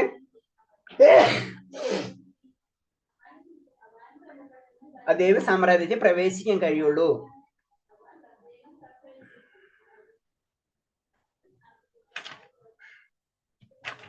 പിന്നെ ആ ലെവലിനെ പറ്റി പറയുന്ന വെച്ച് കഴിഞ്ഞാൽ നമുക്ക് പറയണത്, വ്യക്തി ശൂന്യവാദികൾക്ക് ആനന്ദമാവാം, മറിച്ച് സമുദ്രത്തിലെ ജീവിയിൽ തന്റെ വ്യക്തിഭാവം പുലർത്തിയാണ് വ്യക്തിവാദി ചെയ്യുക. സമുദ്രത്തിനടിയിൽ എണ്ണമറ്റ ജീവികൾ നമുക്ക് കാണാൻ കഴിയും. ഉപജീവനത്തെ കുറിച്ച് മാത്രം അറിഞ്ഞാൽ പോരാ, ആഴങ്ങളിൽ ജീവിക്കുന്ന സകല ജീവികളും മറ്റും പൂർണ്ണമായി അറിയേണ്ടതുണ്ട്. ഒരു ഭക്തനും അല്ലെങ്കിൽ ഒരു ശൂന്യവാദി അല്ലെങ്കിൽ പറയില്ലേ ബ്രഹ്മത്തെ പൂജിക്കുന്ന വ്യക്തികൾ, ഫസ്റ്റ് ബ്രഹ്മ സാക്ഷാത്കാരം കിട്ടിയ വ്യക്തികൾ, അവരും ശരിക്കും ആനന്ദം അവർ അറിയുന്നുണ്ട്, അതിനൊരു സംശയമില്ല. അപ്പൊ ആനന്ദം അറിഞ്ഞു കഴിഞ്ഞാലും അവർക്ക് എന്താ പറഞ്ഞാൽ അടുത്ത ലെവലിലേക്ക് കടക്കണില്ല. അതിന് ഉദാഹരണം പറഞ്ഞത്, സമുദ്രത്തിന് മുകളിൽ നോക്കി കഴിഞ്ഞാൽ സമുദ്രം ഓക്കെ നല്ലതാണ്, പക്ഷെ അടിയിലേക്ക് ഇറങ്ങി നോക്കി കഴിഞ്ഞാലാണ് അതിനുള്ളിൽ സമുദ്രത്തിൽ ജലജീവികൾ നമുക്ക് കാണാൻ കഴിയും അല്ലെ. അപ്പൊ അതാണ്, അപ്പൊ നമുക്കൊരു വ്യക്തിത്വം നമ്മൾ ഉള്ളിലേക്ക് ഇറങ്ങി നോക്കണം അല്ലെ. അതാണ് വ്യക്തിഗതമായിട്ടുള്ള ആരാധന എന്ന് പറയുന്നത്. അതാണ് പറഞ്ഞത് ഭഗവാൻ സാക്ഷാത്. ആ സമയത്ത് നമുക്കൊരു വ്യക്തിത്വം ഉണ്ടാവും, നമ്മള് ഉള്ളില് മറ്റുള്ള ജീവജാലങ്ങളെ നമ്മൾ കാണണം അല്ലെ ഉണ്ടായിട്ട്. അതാണ് പറഞ്ഞത്. മറ്റുള്ളൊരു മുകളിൽ കൂടെ സമുദ്രത്തെ കാണുന്നത് മാത്രമേ ഉള്ളൂ, മനസ്സിലായി? ഇപ്പൊ നമ്മൾ ചില ടൂറിന് പോയി കഴിഞ്ഞാൽ മുകളിൽ കൂടെ കാണുന്നത് ഉള്ളിച്ചെന്ന് കാണുമ്പോൾ നമ്മളുള്ള വ്യത്യാസം ഉണ്ടല്ലേ. അവിടെ കണ്ടു കഴിഞ്ഞാൽ ഇപ്പൊ നമ്മൾ ശരിക്കും ചിലപ്പോൾ ഒരു യൂറോപ്യൻ ടൂറിനോ അല്ലെങ്കിൽ വേറെ ഒരു നോർത്ത് ഇന്ത്യൻ ടൂറിന് പോയി കഴിഞ്ഞപ്പോ മഞ്ഞുള്ള സ്ഥലത്ത് ഇപ്പൊ കാശ്മീരിൽ പോകണമെന്നൊക്കെ മഞ്ഞ് കണ്ടാൽ തന്നെ സന്തോഷമായി, നമുക്ക് അത് മാത്രം ആഗ്രഹമുള്ളൂ. പിന്നീട് കുറച്ചും കൂടെ അവിടെ ചെന്ന് അതിന്റെ ഉള്ളിൽ പല ആക്ടിവിറ്റീസും കുറെ കാണുമ്പോൾ ഇതുണ്ട്, ഇതിനേലും കൂടുതൽ ആനന്ദം എന്ന് കിട്ടുമെന്ന് പറയില്ലേ. ഇതാണ് ആ സാക്ഷാത്കാരത്തിന്റെ ഡിഫറൻസ് എന്ന് പറയുന്നത്. കാരണം നമ്മൾ ആ ഇനീഷ്യൽ സ്റ്റേജ് അത് കിട്ടുമ്പോഴേക്കും നമുക്ക് സന്തോഷമായി, പിന്നെ പക്ഷെ അത് മനസ്സിലാവുന്നില്ല അതിന്റെ അപ്പുറത്തും പലതരം സന്തോഷങ്ങൾ ഉണ്ട് എന്ന് പറയുന്നത്. അപ്പൊ അതാണ് പറഞ്ഞത്, അത് ആഴങ്ങളിലേക്ക് ഇറങ്ങുമ്പോഴാണ് ശരിക്കും അതിനേലും കൂടുതലുള്ള കാര്യങ്ങൾ നമുക്ക് മനസ്സിലാകാം. അതാണ് ആഴങ്ങളിൽ ജീവിക്കുന്ന ജലജീവികളെ പറ്റി പൂർണ്ണമായി അറിയേണ്ടതുണ്ട്. അപ്പൊ അതിലേക്കാണ് കടക്കേണ്ടത്. അതാണ് ഒരു ഭക്തൻ പ്യുവർ ഡ്യൂട്ടി എന്ന് പറയുമ്പോൾ ആ ലെവലിലേക്ക്, ആ താഴ്ന്ന ഏറ്റവും അല്ലെങ്കിൽ ഉയർന്ന നിലവിലേക്ക് അവർ ആയിട്ടുണ്ടാവും. സർവകർമാണാഭി സദാ കുർവണ്ണോ മദ്വ്യപാശ്രയ മത്പ്രസാദ പ്രാപ്നോതി ശാശ്വതം പദമവ്യയം. ഏതു തരം പ്രവർത്തികൾ ഏർപ്പെട്ടിരുന്നാലും എന്നെ മാത്രം ആശ്രയിക്കുന്ന എന്റെ വിശുദ്ധ ഭക്തൻ എന്റെ കാരുണ്യത്താലും സംരക്ഷണത്താലും അനശ്വരമായി ശാശ്വതമായി എന്റെ ധാമത്തിൽ പ്രാപിക്കും. പിന്നെ ഇത് ശ്ലോകത്തിൽ ശ്രദ്ധിക്കണം. ഇതാണ് നമ്മൾ ഏതു തരം പ്രവർത്തികളിൽ ഏർപ്പെട്ടിരുന്നാലും എന്നെ മാത്രം ആശ്രയിക്കുന്ന എന്റെ വിശുദ്ധ ഭക്തൻ, ഇങ്ങനെയാണ് പറയുന്നത്. ഓരോന്നും കോമിട്ടാണ് പറഞ്ഞു. ഏത് പ്രവർത്തികളിൽ ഏർപ്പെട്ടിരുന്നാലും. ഇപ്പൊ മനസ്സിലാവും, ഏത് പ്രവർത്തികൾ ഏർപ്പെടാന്ന് പറഞ്ഞു കഴിഞ്ഞാൽ നെഗറ്റീവായിട്ടൊന്നല്ല ചിന്തിക്കണത്, അത് പോസിറ്റീവ്. കാരണം ഭഗവാൻ പറയുമ്പോൾ ധാർമ്മികമായിട്ടുള്ള കാര്യങ്ങളെ പറയുള്ളൂ. അപ്പൊ നമ്മൾ എന്തായാലും ധാർമ്മികമായിട്ടുള്ള കാര്യങ്ങൾ ചെയ്തുകൊണ്ടിരിക്കുന്നത്. എന്നെ ആശ്രയിക്കുക, എപ്പോഴും ഭഗവാനെ മാത്രം ചിന്തിക്കുക. നമുക്ക് ഭൗതികമായിട്ടുള്ള ആഗ്രഹങ്ങൾ ഉണ്ടെങ്കിലും ഭഗവാനെ ആശ്രയിക്കുക. അതാണ് അതിൽ മനസ്സിലായി. വിശുദ്ധമായ ഭക്തൻ, എന്റെ വിശുദ്ധ ഭക്തൻ. എന്തിനാണ് വിശുദ്ധ ഭക്തൻ എന്ന് പറയുമ്പോ, എന്റെ ഭക്തൻ എന്ന് പറയുമ്പോ നമ്മൾ അതിലേക്ക് നമ്മൾ കടക്കാൻ നമ്മൾ ശ്രമിക്കുക. എന്റെ കാരുണ്യത്തിൽ, ഭഗവാന്റെ കാരുണ്യത്തിൽ സംരക്ഷണ സ്ഥിരമായ ശാശ്വതമായ എന്റെ ധാമം പ്രാപിക്കും. അപ്പൊ എന്റെ ധാമാണ് മനസ്സിലായി. അപ്പൊ അവിടെ ഒരു സ്ഥലമുണ്ട്. അതാണ് ഈ ശ്ലോകത്തിൽ നമുക്ക് മനസ്സിലാക്കുന്നത്. അവിടെ ഒരു ധാമമുണ്ട്. ആ ധാമത്തിനെ പറ്റിയുള്ള വിവരണം ഭഗവത്ഗീതയിൽ ഇല്ല എന്ന് മാത്രമേ ഉള്ളൂ. അത് ബ്രഹ്മസംഹിതയിലാണ് ആ ധാമത്തെ പറ്റി വിവരിക്കുന്ന കാര്യങ്ങളുള്ളത്. ശരിക്കും പറഞ്ഞു കഴിഞ്ഞാൽ അത് എന്താണ് എങ്ങനെയെന്നൊക്കെയുള്ള വിവരമാണ് ബ്രഹ്മസംഹിതയിൽ വരുന്നത്. അപ്പൊ അതാണ് പറഞ്ഞത്, ആ ധാമം എന്നുണ്ട് മനസ്സിലായി. ആ ധാമത്തിലേക്ക് പ്രവേശിക്കാം എന്ന് പറഞ്ഞത്.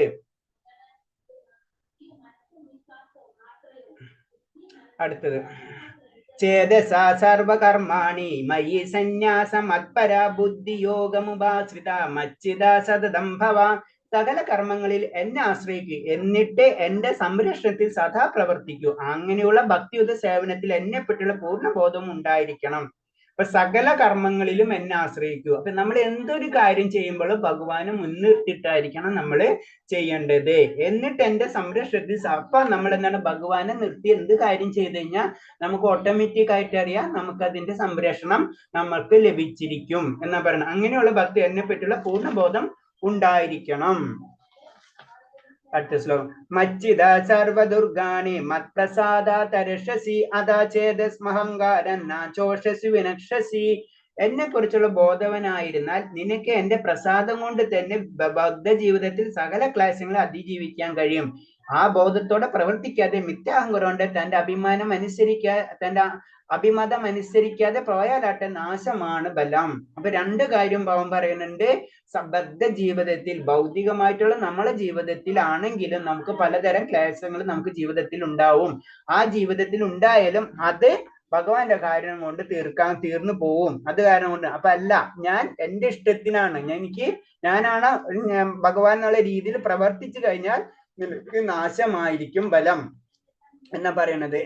അപ്പൊ നമ്മൾ പറയേണ്ട കാര്യം എന്ന് വെച്ചാൽ നമ്മൾ അതിനു വേണ്ടി മിനിമം ചെയ്യേണ്ട കാര്യം എന്ന് വെച്ച് കഴിഞ്ഞാൽ ദിവസത്തിൽ 24 തനിക്ക് വേണ്ടി പ്രവർത്തിക്കുന്ന ഒരു ഭക്തന്റെ സുഖത്തിന് വേണ്ടി എന്തെല്ലാമെന്ന് കൃഷ്ണനെ അറിയാം എന്ന് പറഞ്ഞു. അപ്പൊ നമ്മുടെ ജീവിതത്തിൽ മാക്സിമം കാര്യങ്ങൾ ഭഗവാന് വേണ്ടി പ്രവർത്തിച്ചു കഴിഞ്ഞു കഴിഞ്ഞാൽ ഭഗവാൻ അറിയാം ഭക്തന് എന്താ കൊടുക്കേണ്ടത്. നമുക്കറിയില്ല ഭഗവാനെ എങ്ങനെ ചെയ്യേണ്ടത് എന്നുള്ളത്. അത് ഭഗവാൻ അന്വേഷിച്ചു. നമുക്ക് ചില കാര്യങ്ങൾ വരുമ്പോ നമ്മൾ വിചാരിക്കും ഭഗവാൻ ഇത്രയെല്ലാം കാര്യങ്ങൾ ചെയ്തിട്ട് എനിക്ക് ഇതാണ്. ചിലപ്പോൾ ഭഗവാൻ അതിന്റെ അപ്പുറത്തെ കാര്യങ്ങൾ ചെയ്യാൻ വേണ്ടിയിട്ടായിരിക്കും ചെയ്യണം. അത് നമുക്കറിയില്ല. അതാണ് ഭഗവാൻ എന്താ തീരുമാനിക്കുന്നത്, നമ്മൾ നമ്മുടെ കാര്യം ചെയ്യുക, അതിന്റെ അപ്പുറത്തേക്ക് നമുക്ക് കടക്കേണ്ട ആവശ്യമില്ല. കൃഷ്ണബോധത്തോടെ പ്രവർത്തിച്ചു തുടങ്ങിയാൽ ഒരാൾ സ്വതന്ത്രനാവും, ഭൗതിക ക്ലേശങ്ങൾക്ക് അതീതനാവും. അപ്പൊ അതിന് പറഞ്ഞു നമ്മള് ആ കൃഷ്ണബോധത്തിലേക്ക് നമ്മൾ പരിശ്രമിച്ചു കൊണ്ടിരിക്കുക, ഭഗവാന്റെ കാര്യങ്ങളിലേക്ക് എപ്പോഴും നമ്മൾ ട്രൈ ചെയ്തുകൊണ്ടിരിക്കുക. യഥഹങ്കാരമാശ്രിതാനായോത്സിതമന്യസേ മിഥ്യാശ വ്യവസായസ്ഥ പ്രകൃതിം നിയോഷതി. എന്റെ നിർദ്ദേശം അനുസരിക്കുന്നില്ലെങ്കിൽ, യുദ്ധം ചെയ്യുന്നില്ലെങ്കിൽ നീ വഴി പിഴിച്ചു പോകും. മാത്രമല്ല നിന്റെ സ്വഭാവ പ്രകൃതിയാൽ നീ യുദ്ധത്തിൽ ഏർപ്പെടുക തന്നെ വേണം. അപ്പൊ ഓരോരുത്തർക്കും ഒരേ ഡ്യൂട്ടി ഉണ്ട്. അർജുന ഡ്യൂട്ടി അത് നീ ചെയ്യുക. അപ്പൊ എന്റെ നിർദ്ദേശം യുദ്ധം ചെയ്യാനാണെങ്കിൽ ഞാൻ പറഞ്ഞ യുദ്ധം ചെയ്യാനാണെങ്കിൽ നീ യുദ്ധം ചെയ്യുക, അല്ലാണ്ട് നീ ചിന്തിക്കേണ്ട ആവശ്യമില്ല. അതാണ് പറഞ്ഞത്. നമുക്ക് ഇപ്പോഴത്തെ കലിയുഗത്തില് നമുക്ക് പറഞ്ഞ നാമജപമാണ് നമ്മുടെ ഡ്യൂട്ടി. അതിന്റെ അപ്പുറത്തേക്ക് നമ്മൾ ചിന്തിക്കേണ്ട ആവശ്യമില്ല. അതിന് വലിയ പല സാങ്കേതിക കാര്യങ്ങൾ ഉണ്ടാവാം. പറഞ്ഞു നമുക്ക് മൊബൈൽ തന്നു കഴിഞ്ഞാൽ നമ്മുടെ ഉദ്ദേശം മൊബൈലിക്ക് നമുക്ക് കിട്ടിയെന്തിനാണ്, മൊബൈൽ കിട്ടിക്കഴിഞ്ഞാൽ മൊബൈൽ സംസാരിക്കാൻ, നമുക്ക് നെറ്റിൽ എന്തെങ്കിലും വർക്ക് ചെയ്യുന്നല്ലാണ്ട് ടെക്നോളജിക്ക് പോകാനുള്ള കഴിവ് നമുക്കില്ല. അങ്ങനത്തെ ഉള്ളവരുണ്ടാവാം, അത് വേറെ കാര്യം. അതിന് പറഞ്ഞു 99.99 ആൾക്കാർക്ക് അതിന്റെ ആവശ്യമില്ല. അവന് മൊബൈൽ കിട്ടി അത് ഉപയോഗിക്കുക. നമ്മളോട് പറഞ്ഞ ആചാര്യന്മാര് പറഞ്ഞ് നാമം ജപിക്കുക, നാമം നാമം ജപ, ഭഗവാന്റെ കാര്യങ്ങൾ ചെയ്യുക, അതിന്റെ അപ്പുറത്തേക്ക് കടക്കാം. അതിന് അന്വേഷിക്കണവരുണ്ടാവും, അവർ അന്വേഷിച്ചോട്ടെ. പക്ഷെ 99.99% നമുക്ക് പറഞ്ഞ ഡ്യൂട്ടി നമ്മൾ ചെയ്യുക. അങ്ങനെ ചെയ്ത് അതാണ് നിന്റെ സ്വഭാവം, നീ അതാ ചെയ്യേണ്ടത്. ഞാൻ പറഞ്ഞ കാര്യം മാത്രമേ നിനക്ക് ചെയ്യേണ്ട ആവശ്യമുള്ളൂ. മൊബൈൽ തന്നു കഴിഞ്ഞാൽ നമ്മൾ മൊബൈൽ ഉപയോഗിക്കുക, അതിന്റെ കൂടുതൽ ടെക്നോളജിയിലേക്ക് പോവാതിരിക്കാതെ നമ്മളിഷ്ടം. സ്വഭാവേജേന കൗന്ദേയ നിബന്ധസ്വന കർമ്മണ കർത്തും നേജസി യന്മോഹാത് കരിഷ്യസ്യവശോഭിത്തത്. അല്ലയോ പാർത്ഥ, വ്യാമോഹം കൊണ്ട് നീ ഇപ്പോൾ എന്റെ അജ്ഞത നിറവേറ്റാൻ മടിക്കുന്നു. എന്നാൽ സ്വാഭാവികമായ കർമ്മത്തിൽ പ്രേരണയ്ക്ക് വഴിഞ്ഞ് അനിഷ്ടം തോന്നുന്നത് അതേ കർമ്മം നിനക്ക് ചെയ്യേണ്ടി വരും. അപ്പൊ എന്താണ്, ഞാൻ പറഞ്ഞ ഡ്യൂട്ടീസ് നിനക്ക് ചെയ്യാൻ ബുദ്ധിമുട്ട് പോലെ പറയുന്നുണ്ടല്ലോ ശരിക്കും പറഞ്ഞു കഴിഞ്ഞാൽ. എന്നാൽ സ്വഭാവം നീ എന്തായാലും അതേ കർമ്മം നിനക്ക് ചെയ്യേണ്ടി വരും എന്നാ പറയണത്. കാരണം എന്ന് വെച്ചാൽ ഞാൻ പറഞ്ഞാൽ അത് ചെയ്യാം ലാസ്റ്റ്. അല്ലെങ്കിൽ നീ നമുക്ക് ചില ഡ്യൂട്ടീസ് നമുക്കറിയാം, ചിലര് പറയുമ്പോ വലിയ വലിയ ഓഫീഷ്യൽസ് നമ്മളോട് ചില ഡ്യൂട്ടീസ് ചെയ്യാൻ പറയും. നമ്മൾ എന്താണ് ചിലപ്പോൾ ചെയ്യാതിരിക്കും, പക്ഷെ എന്തായാലും നമുക്ക് ലാസ്റ്റ് ചെയ്യേണ്ടിയും വരും. മനസ്സിലായി? അപ്പൊ അങ്ങനെയാണ് പല കാര്യങ്ങളും അങ്ങനെയാണ്. ആദ്യം നമുക്ക് ഡയറക്ഷൻ കിട്ടാൻ കറക്റ്റ് അത് ചെയ്തു പോവാം, അല്ലെങ്കിൽ നമ്മൾ ലാസ്റ്റ് അത് വിഷമിച്ചിട്ട് നമ്മൾ ചെയ്യേണ്ടി വരും. അതാണ് അത് പറയുന്നത്. ഈശ്വര സർവഭൂതാനാം ഹൃദയർജുന ദിഷ്ടതി ബ്രഹ്മയം സർവഭൂതാനി യത്രാരൂഢാനി മായത. അല്ലേ അർജുന, പരമപുരുഷൻ എല്ലായിടത്തും ഹൃദയത്തിൽ കുടികൊള്ളുകയും ഭൗതികശക്തി നിർഭിതമായ യന്ത്രത്തിൽ എന്നെ പോലെ സ്ഥിതി ചെയ്യുന്ന ജീവാത്മയുടെ ബ്രഹ്മണത്തെ നിയന്ത്രിക്കുകയും ചെയ്യുന്നു. അപ്പൊ എന്താണ് പറയുന്നത്, പരമപുരുഷൻ ഓരോരുത്തരുടെ ഹൃദയത്തിൽ നിന്ന് അവരെ മുഴുവനും നിയന്ത്രിക്കണം അല്ലെ നമ്മളെ. അതന്നെ ഭൗതിക ശക്തിയിൽ നിർമ്മിതമായ യന്ത്രത്തിൽ എന്നെ പോലെ സ്ഥിതി ചെയ്യുന്ന ജീവാത്മാവ് ബ്രഹ്മണത്തെ നിയന്ത്രിക്കുകയും ചെയ്യുന്നു. ഇവിടെ നിർത്താം. 61 അതൊന്ന് പറയാം. 33 തൊട്ട് 31ാമത്തെ ശ്ലോകം നിശ്ചയത്തെ പറ്റിയാണ് പറയുന്നത്. പലതരം നിശ്ചയങ്ങൾ ഉണ്ടെന്ന് പറയുന്നത്. അതിൽ ഫസ്റ്റ് സാത്വികമായിട്ടുള്ള നിശ്ചയം. അപ്പൊ നമുക്കറിയാം സാത്വികമായിട്ടുള്ള പറയുമ്പോൾ എന്താണ് യോഗാനുഷ്ഠാനം, പിന്നെ ഇന്ദ്രിയങ്ങളെ മനസ്സിനൊക്കെ നിയന്ത്രിക്കുക. അങ്ങനെ വരുമ്പോഴാണ് സാത്വികമായിട്ടുള്ള ദൃഢനിശ്ചയം. നമ്മൾ ഇന്നത്തോട്ട് വിചാരിക്കണം ഞാൻ പല കാര്യങ്ങളും വളരെ ആത്മീയമായിട്ടുള്ള കാര്യങ്ങൾ ചെയ്യും എന്നുള്ള ചിന്താഗതി നമുക്ക് വരുമ്പോൾ അത് ദൃഢനിശ്ചയമാണ് നമ്മളെ. അതേപോലെ തന്നെ അടുത്തെന്ന് പറഞ്ഞാൽ നമുക്ക് ആഗ്രഹങ്ങൾ ഉണ്ടാവും, അതിനു വേണ്ടി ചില ദൃഢനിശ്ചയങ്ങൾ ചെയ്യാം. അപ്പൊ അത് രാജസ്യമായിട്ടുള്ള ദൃഢനിശ്ചയങ്ങൾ എന്ന് പറയുന്നത്. മറ്റേതെന്ന് പറഞ്ഞു കഴിഞ്ഞാല് അവരെ ദൃഢനിശ്ചയം എന്ന് പറഞ്ഞാൽ താമസികമായിട്ടുള്ള എന്ന് പറഞ്ഞാൽ അവരും ദൃഢനിശ്ചയം ഉണ്ടാവും, പക്ഷെ അവർക്ക് പല നെഗറ്റീവ് ആയിട്ടുള്ള കാര്യങ്ങൾ ഇരിക്കായിരിക്കും. അപ്പൊ അതുകൊണ്ടാണ് അവര് പറയുന്നത് അത് അവരെ താമസികമായിട്ടുള്ള ദൃഢനിശ്ചയം എന്ന് പറയുന്നത്. പിന്നെ സുഖത്തിനെ പറ്റി പറഞ്ഞു, 3 തരം സുഖങ്ങൾ പറ്റി പറയുന്നുണ്ട്. പിന്നെ ആദ്യത്തെ സുഖം എന്ന് പറയുമ്പോ വിഷം പോലെ തോന്നും. ആദ്യം നമുക്ക് ഇനീഷ്യൽ അത്ര ഇഷ്ടപ്പെടുന്നില്ല പല കാര്യങ്ങൾ, പക്ഷെ എന്താണ് ലാസ്റ്റ് അത് ആത്മീയ സാക്ഷാത്കാരത്തിൽ ഉണർത്തുന്ന കാര്യങ്ങളായിരിക്കും. അപ്പൊ അത് ലാസ്റ്റ് എത്തുമ്പോൾ നമുക്ക് സുഖം നെല്ലിക്കണ പോലെ ആദ്യം കഴിക്കും പിന്നെ മതിരിക്കും അല്ലെ. അപ്പൊ അതാണ് നമ്മൾ ആത്മീയത എന്ന് പറഞ്ഞാൽ അത് തന്നെയാണ് ശരിക്കും പറഞ്ഞാൽ. ആദ്യം നമുക്ക് ചെയ്യാനും പ്രവർത്തിക്കാനും ഒക്കെ ബുദ്ധിമുട്ടായിരിക്കും, പക്ഷെ അതിലേക്ക് കടന്ന് കുറച്ച് നാൾ കഴിയുമ്പോൾ അതിന്റെ സുഖം ശരിക്കും നമുക്ക് അനുഭവിക്കാൻ കഴിയും. അതാണ് പറയുന്നത് സാത്വികമായിട്ടുള്ള സുഖം. പിന്നെ ഏതാണ് രാജസ്യമായിട്ടെന്ന് പറഞ്ഞാൽ ആദ്യം നമുക്ക് വളരെ സന്തോഷമായിരിക്കും, പിന്നെ ദുഃഖമായിരിക്കും. അപ്പൊ നമ്മുടെ ജീവിതം തന്നെ ഇൻഡയറക്റ്റ് ആയിട്ട് പറഞ്ഞു കഴിഞ്ഞാൽ പല ജീവിതത്തിലെ പല പ്രശ്നങ്ങളിലേക്ക് നമ്മളിങ്ങനെ കറങ്ങിക്കൊണ്ടിരിക്കും. അതിൽ ചിലപ്പോൾ ആദ്യം നമുക്ക് സുഖം കിട്ടും. നമ്മൾ എന്തൊരു കാര്യം അതാണല്ലോ, ഒരു കാർ വാങ്ങിച്ചാൽ ഫസ്റ്റ് നമുക്ക് ഭയങ്കര ആഗ്രഹമായിരിക്കും, പിന്നെ അതിലോരെ പ്രശ്നങ്ങൾ തുടങ്ങും. അപ്പൊ നമുക്ക് പ്രശ്നങ്ങളായിരിക്കും. അങ്ങനെ എന്തൊരു കാര്യം എടുത്തു കഴിഞ്ഞാലും നമുക്കത് മനസ്സിലാവും. അതാണ് ശരിക്കും പറഞ്ഞത് രാജസ്യമായിട്ടുള്ള സുഖം എന്ന് പറഞ്ഞത്. മറ്റൊരെന്ന് പറഞ്ഞു കഴിഞ്ഞാൽ താമസികമായിട്ടുള്ള സുഖം എന്ന് പറയുമ്പോൾ അവർക്കെന്ന് പറഞ്ഞാൽ തുടക്കവും അവസാനം ദുഃഖം തന്നെയായിരിക്കും. അവരെ പ്രോബ്ലം അതായിരിക്കും. അവർക്ക് തുടക്കത്തിലും ദുഃഖമായിരിക്കും, ലാസ്റ്റും ദുഃഖമായിരിക്കും. അപ്പൊ അങ്ങനത്തെ വരുമ്പോഴാണ് പറയുന്നത് താമസികമായിട്ടുള്ള സുഖം എന്ന് പറയുന്നത്. പിന്നെ അടുത്തത് പറയുന്നത് ബ്രാഹ്മണര്, ക്ഷത്രിയര്, വൈശ്യര് അവരെ പറ്റിയാണ് പറഞ്ഞത്. 4 ഗുണങ്ങൾ: ബ്രാഹ്മണര്, ക്ഷത്രിയര്, വൈശ്യര്, ശൂദ്രര്. അപ്പൊ ഇതെന്ന് പറഞ്ഞ ഇവരെ സ്വഭാവം എന്ന് പറയുന്നത് ചില ത്രിഗുണങ്ങളുടെ ബേസ് ആയിരിക്കുന്ന പറഞ്ഞ. അപ്പൊ ഇവരെ സ്വഭാവത്തിന്റെ അടിസ്ഥാനത്തിലാണ് ഇവരെ വിളിക്കുന്നത്. ത്രിഗുണങ്ങൾ ആധാരമാക്കി ഉണ്ടാക്കുന്ന സ്വഭാവ വ്യത്യാസത്തിന്റെ അടിസ്ഥാനത്തിലാണ് ഈ 4 പേരെന്ന് പറയുന്നത്. അപ്പൊ ഇവർക്ക് ഓരോരുത്തരും പിന്നെ അതിൽ പറയണമെന്ന് വെച്ച് കഴിഞ്ഞാല് ബ്രാഹ്മണർ എന്ന് പറഞ്ഞാൽ അവർക്ക് ചില ഗുണങ്ങളുണ്ട്, ക്ഷത്രിയർക്ക് ഗുണങ്ങൾ. അപ്പൊ ബ്രാഹ്മണർ എന്ന് പറയുമ്പോൾ നമുക്കറിയാം ശാന്തത, ആത്മസമയം, തപസ്, വിശുദ്ധി, സത്യം, വിജ്ഞാനം, ഇതൊക്കെയാണ് അവരെ ബ്രാഹ്മണർ. ക്ഷത്രിയർ എന്ന് പറയുമ്പോൾ ഭയങ്കര ദൃഢനിശ്ചയായിരിക്കും, നൈപുണ്യം ഉണ്ടായിരിക്കും, യുദ്ധത്തിൽ ധൈര്യം, നേതൃത്വം കൊടുക്കാനുള്ള കഴിവുണ്ടാവും അല്ലെ. അപ്പൊ നമ്മളെ വീട്ടിൽ തന്നെ ഒരു 10 പേരെ എടുത്താൽ നമ്മളൊരു സൊസൈറ്റി അല്ലെങ്കിൽ നമ്മുടെ കുടുംബത്തിൽ തന്നെ എടുത്താൽ ചിലപ്പോൾ 3 മക്കളുണ്ടെങ്കിൽ നാല് ക്യാരക്ടർ നമ്മൾ ശ്രദ്ധിച്ചാൽ പലർക്ക് വളരെ അല്ലാതെ എടുത്ത് ചെയ്യാനുള്ള കഴിവുള്ളവരുണ്ടാവും, ചിലര് വേറെ രീതിയിലൊക്കെ നമുക്ക് ശ്രദ്ധിച്ചല്ലോ. ഇത് തന്നെയാണ് ഭഗവാൻ പറയുന്നത്. നമുക്ക് ശ്രദ്ധിച്ചാൽ ഒരേ കാര്യം ഭൗതികതയിൽ തന്നെ നമുക്ക് ശ്രദ്ധിച്ചാൽ അറിയാം. അപ്പൊ അതിന് പറഞ്ഞത് അവര് ക്ഷത്രിയമായിട്ടുള്ള ഗുണമുള്ളവരായിരിക്കും. പിന്നെ എന്താണ് വൈശ്യര് എന്ന് പറയുമ്പോൾ അവരെല്ലാവരോടും അവരെ കാര്യം നടത്താൻ വേണ്ടിയിട്ടുള്ള ഓട്ടങ്ങളായിരിക്കും. അതാണ് ക്ഷത്രിയര്. അവര് വൈശ്യര് എന്ന് പറയുന്നത് ഒരു സ്വാഭാവികമായിട്ടുള്ള കൃഷി, ഗോരാഷ്ട്ര, വ്യാപാരം എന്ന് പറയുന്നത്. ശൂദ്രരുടെ എന്ന് പറയുമ്പോൾ അവര് എല്ലാവരും പരിചരിക്കുന്ന കാര്യങ്ങളിലായിരിക്കും, അവരുടെ അധ്വാനിക്കുകയും ചെയ്യും, മറ്റുള്ളവരെ പരിചരിക്കാൻ അവർക്ക് സന്തോഷം കണ്ടെത്തുന്ന ആൾക്കാരായിരിക്കും. അതാണ് ശൂദ്രർ എന്ന് പറയുന്നത്. പിന്നെ പറയുന്നത് സർവ്വജീവികളുടെ അത് ഭഗവാന്റെ ആയ ഭഗവാനിലേക്കുള്ള കണക്ഷൻ ചെയ്യുമ്പോൾ നമ്മൾ ചെയ്യേണ്ടതെന്ന് പറഞ്ഞു കഴിഞ്ഞാൽ ഭഗവാനെ ആരാധിക്കുക. നമ്മള് സ്വകർമ്മങ്ങളിൽ കൂടി നമ്മളെ കർമ്മങ്ങളിൽ കൂടി നമ്മൾ വൈശ്യരുടെ സ്വഭാവമാണെങ്കിൽ വൈശ്യരുടെ സ്വഭാവത്തിൽ, ശൂദ്ര സ്വഭാവമാണെങ്കിൽ ശൂദ്ര സ്വഭാവത്തിൽ ചെയ്യാം. അത് നമ്മൾ ക്ഷേത്രങ്ങളിൽ പോയിട്ട് നമുക്ക് ചിലപ്പോൾ കീർത്തനം പാടാൻ അറിയില്ലെങ്കിൽ നമുക്ക് കീർത്തനം പാടാൻ നിൽക്കണ്ട, നമുക്ക് അത് കുഴപ്പമില്ല, നമുക്ക് അതിനേലും അപ്പുറത്ത് വേറെ സർവീസ് ചെയ്യാൻ പറ്റും. അങ്ങനെയല്ല ജീവിതത്തിലാണെങ്കിലും എല്ലാം. അപ്പൊ നമ്മൾ അതിൽ പെർഫെക്ഷൻസ് കൂടും. അത് ആത്മീയതയിലാണെങ്കിലും നമ്മൾ അത് ചെയ്യാൻ കഴിയും. ചിലപ്പോൾ വിചാരിക്കും അങ്ങനെയല്ല, നമുക്ക് ഓരോ ഡ്യൂട്ടീസ് ഉണ്ടെങ്കിൽ നമുക്ക് ചെയ്യാൻ പറ്റാവുന്നതിന്റെ ഏറ്റവും പെർഫെക്റ്റ് ഏതാണ് അത് നമ്മൾ സെലക്ട് ചെയ്യാം. അതിനറിഞ്ഞ അത് ബാക്കിയുള്ള കർമ്മങ്ങൾ ചെയ്യണം. അപ്പൊ അതൊക്കെ നമ്മൾ ചെയ്യണം സ്വകർമ്മങ്ങളിൽ കൂടി. അതായത് നമ്മുടെ ബാക്കിയുള്ള കർമ്മങ്ങളൊക്കെ സാധാരണ രീതിയിലുള്ള കർമ്മങ്ങൾ ചെയ്യണം കൂടി നമുക്ക് ഏറ്റവും പെർഫെക്റ്റ് ആയിട്ടൊരു കർമ്മം നമ്മൾ ഏറ്റെടുക്കുക, അത് ഏറ്റവും പെർഫെക്റ്റ് ആയിട്ട് നമ്മൾ ചെയ്യാം. അതാണ് പറയുന്നത്. പിന്നെ അടുത്തത് ഓരോരുത്തരും നമ്മുടെ കർമ്മങ്ങൾ ചെയ്യാം, മറ്റുള്ളവരുടെ കർമ്മം. അതിന് ഒരു ബ്രാഹ്മണരാണെങ്കിൽ നമ്മൾ കേട്ടൊരു ബ്രാഹ്മണന്റെ സ്വഭാവമാണെങ്കിൽ അങ്ങനത്തെ കാര്യങ്ങളിൽ നമ്മൾ ഏറ്റെടുക്കുക, അങ്ങനത്തെ കാര്യങ്ങൾ നമ്മൾ പെട്ടെന്ന് വിജയിക്കും. അത് ആത്മീയതയിലാണെങ്കിൽ കൂടിയും അതേപോലെ തന്നെ പിന്നെ ക്ഷത്രിയന്റെ കാര്യത്തിലാണെങ്കിലും വൈശ്യന് ഓരോരുത്തർക്കും പല ഗുണങ്ങൾ ഉണ്ടാവാം. അപ്പൊ അതിനനുസരിച്ച് ചെയ്യാം. പിന്നെ പറയുന്നത് നമ്മൾ എന്ത് ചെയ്താലും എനിക്ക് ബ്രാഹ്മണന്റെ ഗുണമാണ് അന്ന് വിചാരിച്ച് ഞാൻ ബ്രാഹ്മണന്റെ ഗുണം ചെയ്താലും കാര്യങ്ങൾ ചെയ്താൽ അതിലും ചെറിയ തെറ്റുപറ്റുകൾ നമുക്ക് ഉണ്ടാവും. ഈ ലോകത്തിൽ അത്ര പെർഫെക്റ്റ് ആയിട്ട് ഒന്നുമില്ല എന്നാണ് പറഞ്ഞത്.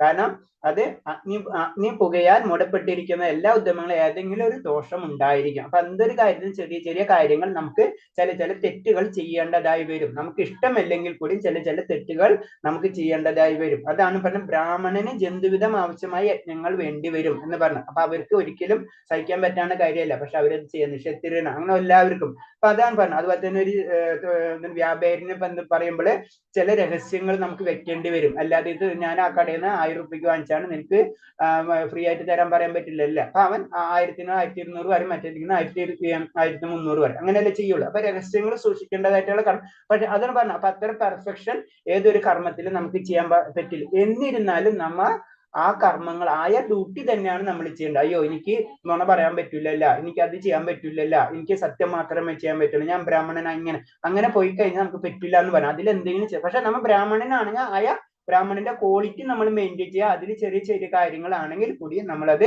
ചെയ്യുക. അതിന് പറഞ്ഞ വിളക്ക് നമ്മൾ വീട്ടില് സാധാരണ രീതിയിൽ വിറക് കത്തിക്കുമ്പോൾ നമുക്ക് കണ്ണീരും ഇതൊക്കെ പോലെ വെച്ചെടുത്തിട്ട്, അപ്പൊ നമുക്ക് അതിനർത്ഥം നമുക്ക് ആ വിറക് കത്തിക്കാൻ പാടില്ല, നമുക്ക് ചിന്തിക്കാൻ പറ്റില്ല.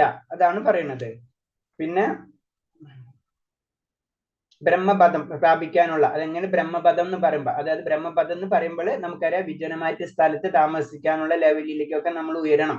കാമക്രോധം ഇതൊക്കെ മാറണം, അങ്ങനൊക്കെ ചെയ്തു വരണം. അപ്പൊ നമ്മൾ പെട്ടെന്ന് നമുക്ക് വിജനമായ സ്ഥലത്തോ അങ്ങനെ എന്തൊക്കെ നമുക്ക് പോയി ചെയ്യാൻ പറ്റില്ല. കാരണം നമ്മുടെ അറ്റാച്ച്മെന്റ് നമുക്ക് അത്ര ഉണ്ടാവും അല്ലെ.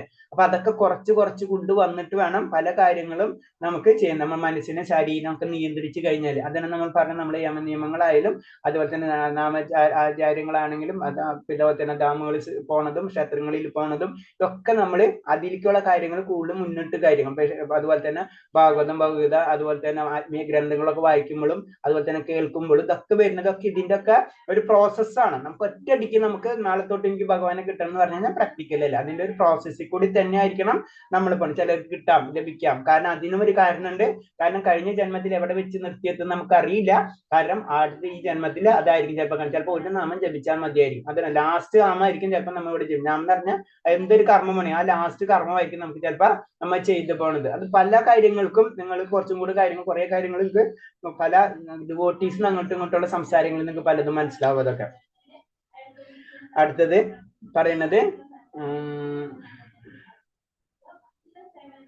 പിന്നെ ആ ബ്രഹ്മാവസ്ഥ എത്തുന്ന് പറയുമ്പോ ആ പരമാനന്ദമാണ്. എന്തിനാണ് നമ്മൾ ഇതൊക്കെ ചെയ്യണത്? അത് നമുക്ക് ആനന്ദമാണ് എല്ലാവർക്കും വേണ്ടത് അല്ലേ. അത് നമ്മളെ ബ്രഹ്മാവസ്ഥ അത് എത്തുമ്പോൾ നമുക്ക് ആ പരമമായ ആനന്ദം നമുക്ക് ചെയ്യുന്നു. അപ്പൊ ഭക്തിയിലാണെങ്കിലും അതേപോലെ തന്നെ ആത്മീയതയിലാണെങ്കിലും ലക്ഷ്യം എന്ന് പറഞ്ഞത് നമ്മളെ ആ ആനന്ദം തന്നെയാണ്. അപ്പൊ ആ ആനന്ദത്തിൽ എത്തിക്കഴിഞ്ഞ വ്യക്തിക്ക് പിന്നെ കല്ലും അതുപോലെ തന്നെ പൊന്നും ഇതൊക്കെ ഒരേപോലെയായിരിക്കും എന്നാ പറയണത്. പിന്നെ നമ്മളെ ആത്മസാക്ഷാത്കാരത്തിന്റെ ലെവൽ അനുസരിച്ച് വരുമ്പോ പറയുന്നത് ഫസ്റ്റ് പറഞ്ഞ സമുദ്രത്തെയാണ്. അപ്പൊ ഒരു പറയുന്നത് ഒരു ശൂന്യവാദികളെ സംബന്ധിച്ച് അവർക്ക് ആദ്യം അവർ ബ്രഹ്മസാക്ഷാത്കാരത്തിലേക്ക് തന്നെ അവർ കിടക്കണം, ഒന്നുമില്ല, പക്ഷെ അവർക്ക് ആ പരമാനന്ദം അവർ അനുഭവപ്പെടുന്നുണ്ട് അല്ലെ. അപ്പൊ അവരെ വെച്ച് കഴിയുമ്പോൾ വ്യക്തിഗത ഭാവം പുലർത്തുന്നവർ, എനിക്ക് വ്യക്തിത്വമുണ്ട്, മറ്റൊരു എന്ന് പറഞ്ഞു കഴിഞ്ഞാൽ സായുജ്യമുക്തിയാണ്, അതിൽ ചെന്ന് അവർ ലയിക്കണം, മനസ്സിലായി. അപ്പൊ അവർ ആനന്ദം അവർക്ക് ലഭിക്കുന്നുണ്ട്, അതിനെ തള്ളിക്കളയുന്നില്ല. പക്ഷെ അത് കഴിഞ്ഞിട്ട് അതിനേലും പിന്നുള്ള വ്യക്തികളാണെങ്കിൽ പറഞ്ഞൊരു എക്സാമ്പിൾ പറഞ്ഞു, നമ്മള് കാശ്മീർ ഇപ്പോൾ മഞ്ഞ് കണ്ടാൽ തന്നെ നമുക്ക് സന്തോഷമാണ് അല്ലെ. പക്ഷെ നമുക്ക് കുറച്ചുകൂടെ കഴിയുമ്പോൾ അവിടെ പോലെ ആക്ടിവിറ്റീസ് അതുകൂടി ചെയ്യുമ്പോൾ നമുക്ക് കുറച്ചും കൂടെ അട്രാക്ഷൻ വരും. അതേ പറഞ്ഞ പോലെ അടുത്ത ലെവലിലേക്ക് നമുക്ക് കടക്കുമ്പോഴാണ് സമുദ്രത്തിന് കമ്പയർ ചെയ്യുമ്പോൾ സമുദ്രത്തിന്റെ അടിയിൽ എന്താണെന്നുള്ളതും അങ്ങനത്തെ കാര്യങ്ങളൊക്കെ മനസ്സിലാകുമ്പോൾ ഒന്നും കൂടെ നമുക്ക് അതൊക്കെ അറിവുകൾ ലഭിക്കണം. അതായത് ആ ലെവല് നമ്മളെ കൂടിക്കൊണ്ടിരിക്കുന്ന പറയണത്. പിന്നെ ഭഗവാനെ പ്രാർത്ഥിച്ചു കഴിഞ്ഞു കഴിഞ്ഞാൽ ഭഗവാനിലാണ് പറയുന്നത്, ഏതു നേരം പ്രവർത്തികൾ ഏർപ്പെട്ടിരുന്നാലും എന്നെ മാത്രം ആശ്രയിക്കുന്ന എന്റെ വിശുദ്ധ ഭക്തൻ എന്റെ കാരുണ്യത്തിലും സംരക്ഷണത്തിലും അനുസരിച്ച് ശാശ്വതമായി എന്റെ ധാമം പ്രാപിക്കും എന്ന് പറയുന്നുണ്ട്. അപ്പൊ ആ ധാമം ഭഗവാന്റെ ലോകത്ത് എത്തുന്നു ഭഗവാൻ പല ശ്ലോകങ്ങൾ ക്ലിയർ ആയിട്ട് പറഞ്ഞു തരുന്നുണ്ട്. പക്ഷെ അതിന് പറയണ എന്താണ് പറഞ്ഞത്, എന്നെ മാത്രം ആശ്രയിക്കുന്നവൻ എന്ന് പറഞ്ഞത്. അപ്പൊ നമ്മൾ ഭഗവാനെ മാത്രം ആശ്രയിക്കുക, മറ്റുള്ളവരെ വേണ്ട എന്നല്ല പറഞ്ഞത്. അൾട്ടിമേറ്റ് നമുക്കൊരു മനസ്സിലാവണം ഭഗവാനാണ് അൾട്ടിമേറ്റ്. ആ ചിന്ത ഏത് സമയത്ത് നമ്മളിൽ ഉണ്ടാവണം. മുകുന്ദൻ ഭഗവാനാണ് മുക്തി തരുന്നത്. അതാണ് ആ ഒരു ഒറ്റ പോയിന്റ്. 2-3 കാര്യങ്ങൾ നമ്മൾ മനസ്സിലാക്കിയാൽ മതി, അപ്പൊ നമുക്ക് കാര്യങ്ങൾ എളുപ്പമായിരിക്കും. പിന്നെ അടുത്തത് സകല കർമ്മങ്ങൾ അത് പറഞ്ഞു നമ്മള്. പിന്നെ പറഞ്ഞത് ഞാൻ പറഞ്ഞ പോലെ പ്രവർത്തിച്ചിട്ടില്ലെങ്കിൽ എന്നും പറയുന്നുണ്ട്. എന്റെ മിഥ്യാഹങ്കാരം കൊണ്ട് എന്റെ അഭിമതം അനുസരിക്കാതെ പോയാലാവട്ടെ നാശമായിരിക്കും ബലം. അതായത് നമ്മൾ വീണ്ടും പല ജന്മചക്രങ്ങളിലേക്ക് നമ്മൾ ഇങ്ങനെ കറങ്ങിക്കൊണ്ടിരിക്കും. അപ്പൊ നമ്മൾ 24 മണിക്കൂറിന് 24 മണിക്കൂർ ഭഗവാന്റെ കാര്യങ്ങളിലേക്ക് പതുക്കെ നമ്മൾ കൊണ്ടുപോകണം.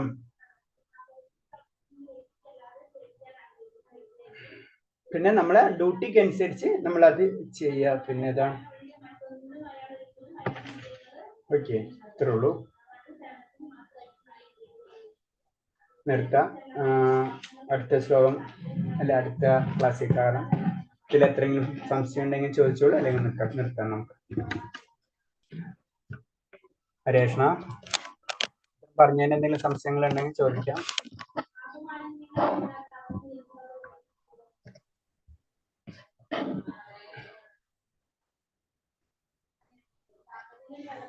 ഓക്കെ, നിർത്തിക്കോട്ടെ. അപ്പൊ അതേ ഹരേഷ്ണ.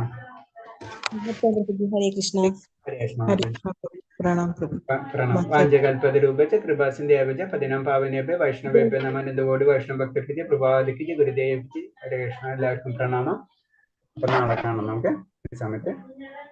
ഓക്കെ, ഹരേ കൃഷ്ണ. ഹരേ കൃഷ്ണ. ഹരേ കൃഷ്ണ. ഹരേ കൃഷ്ണ.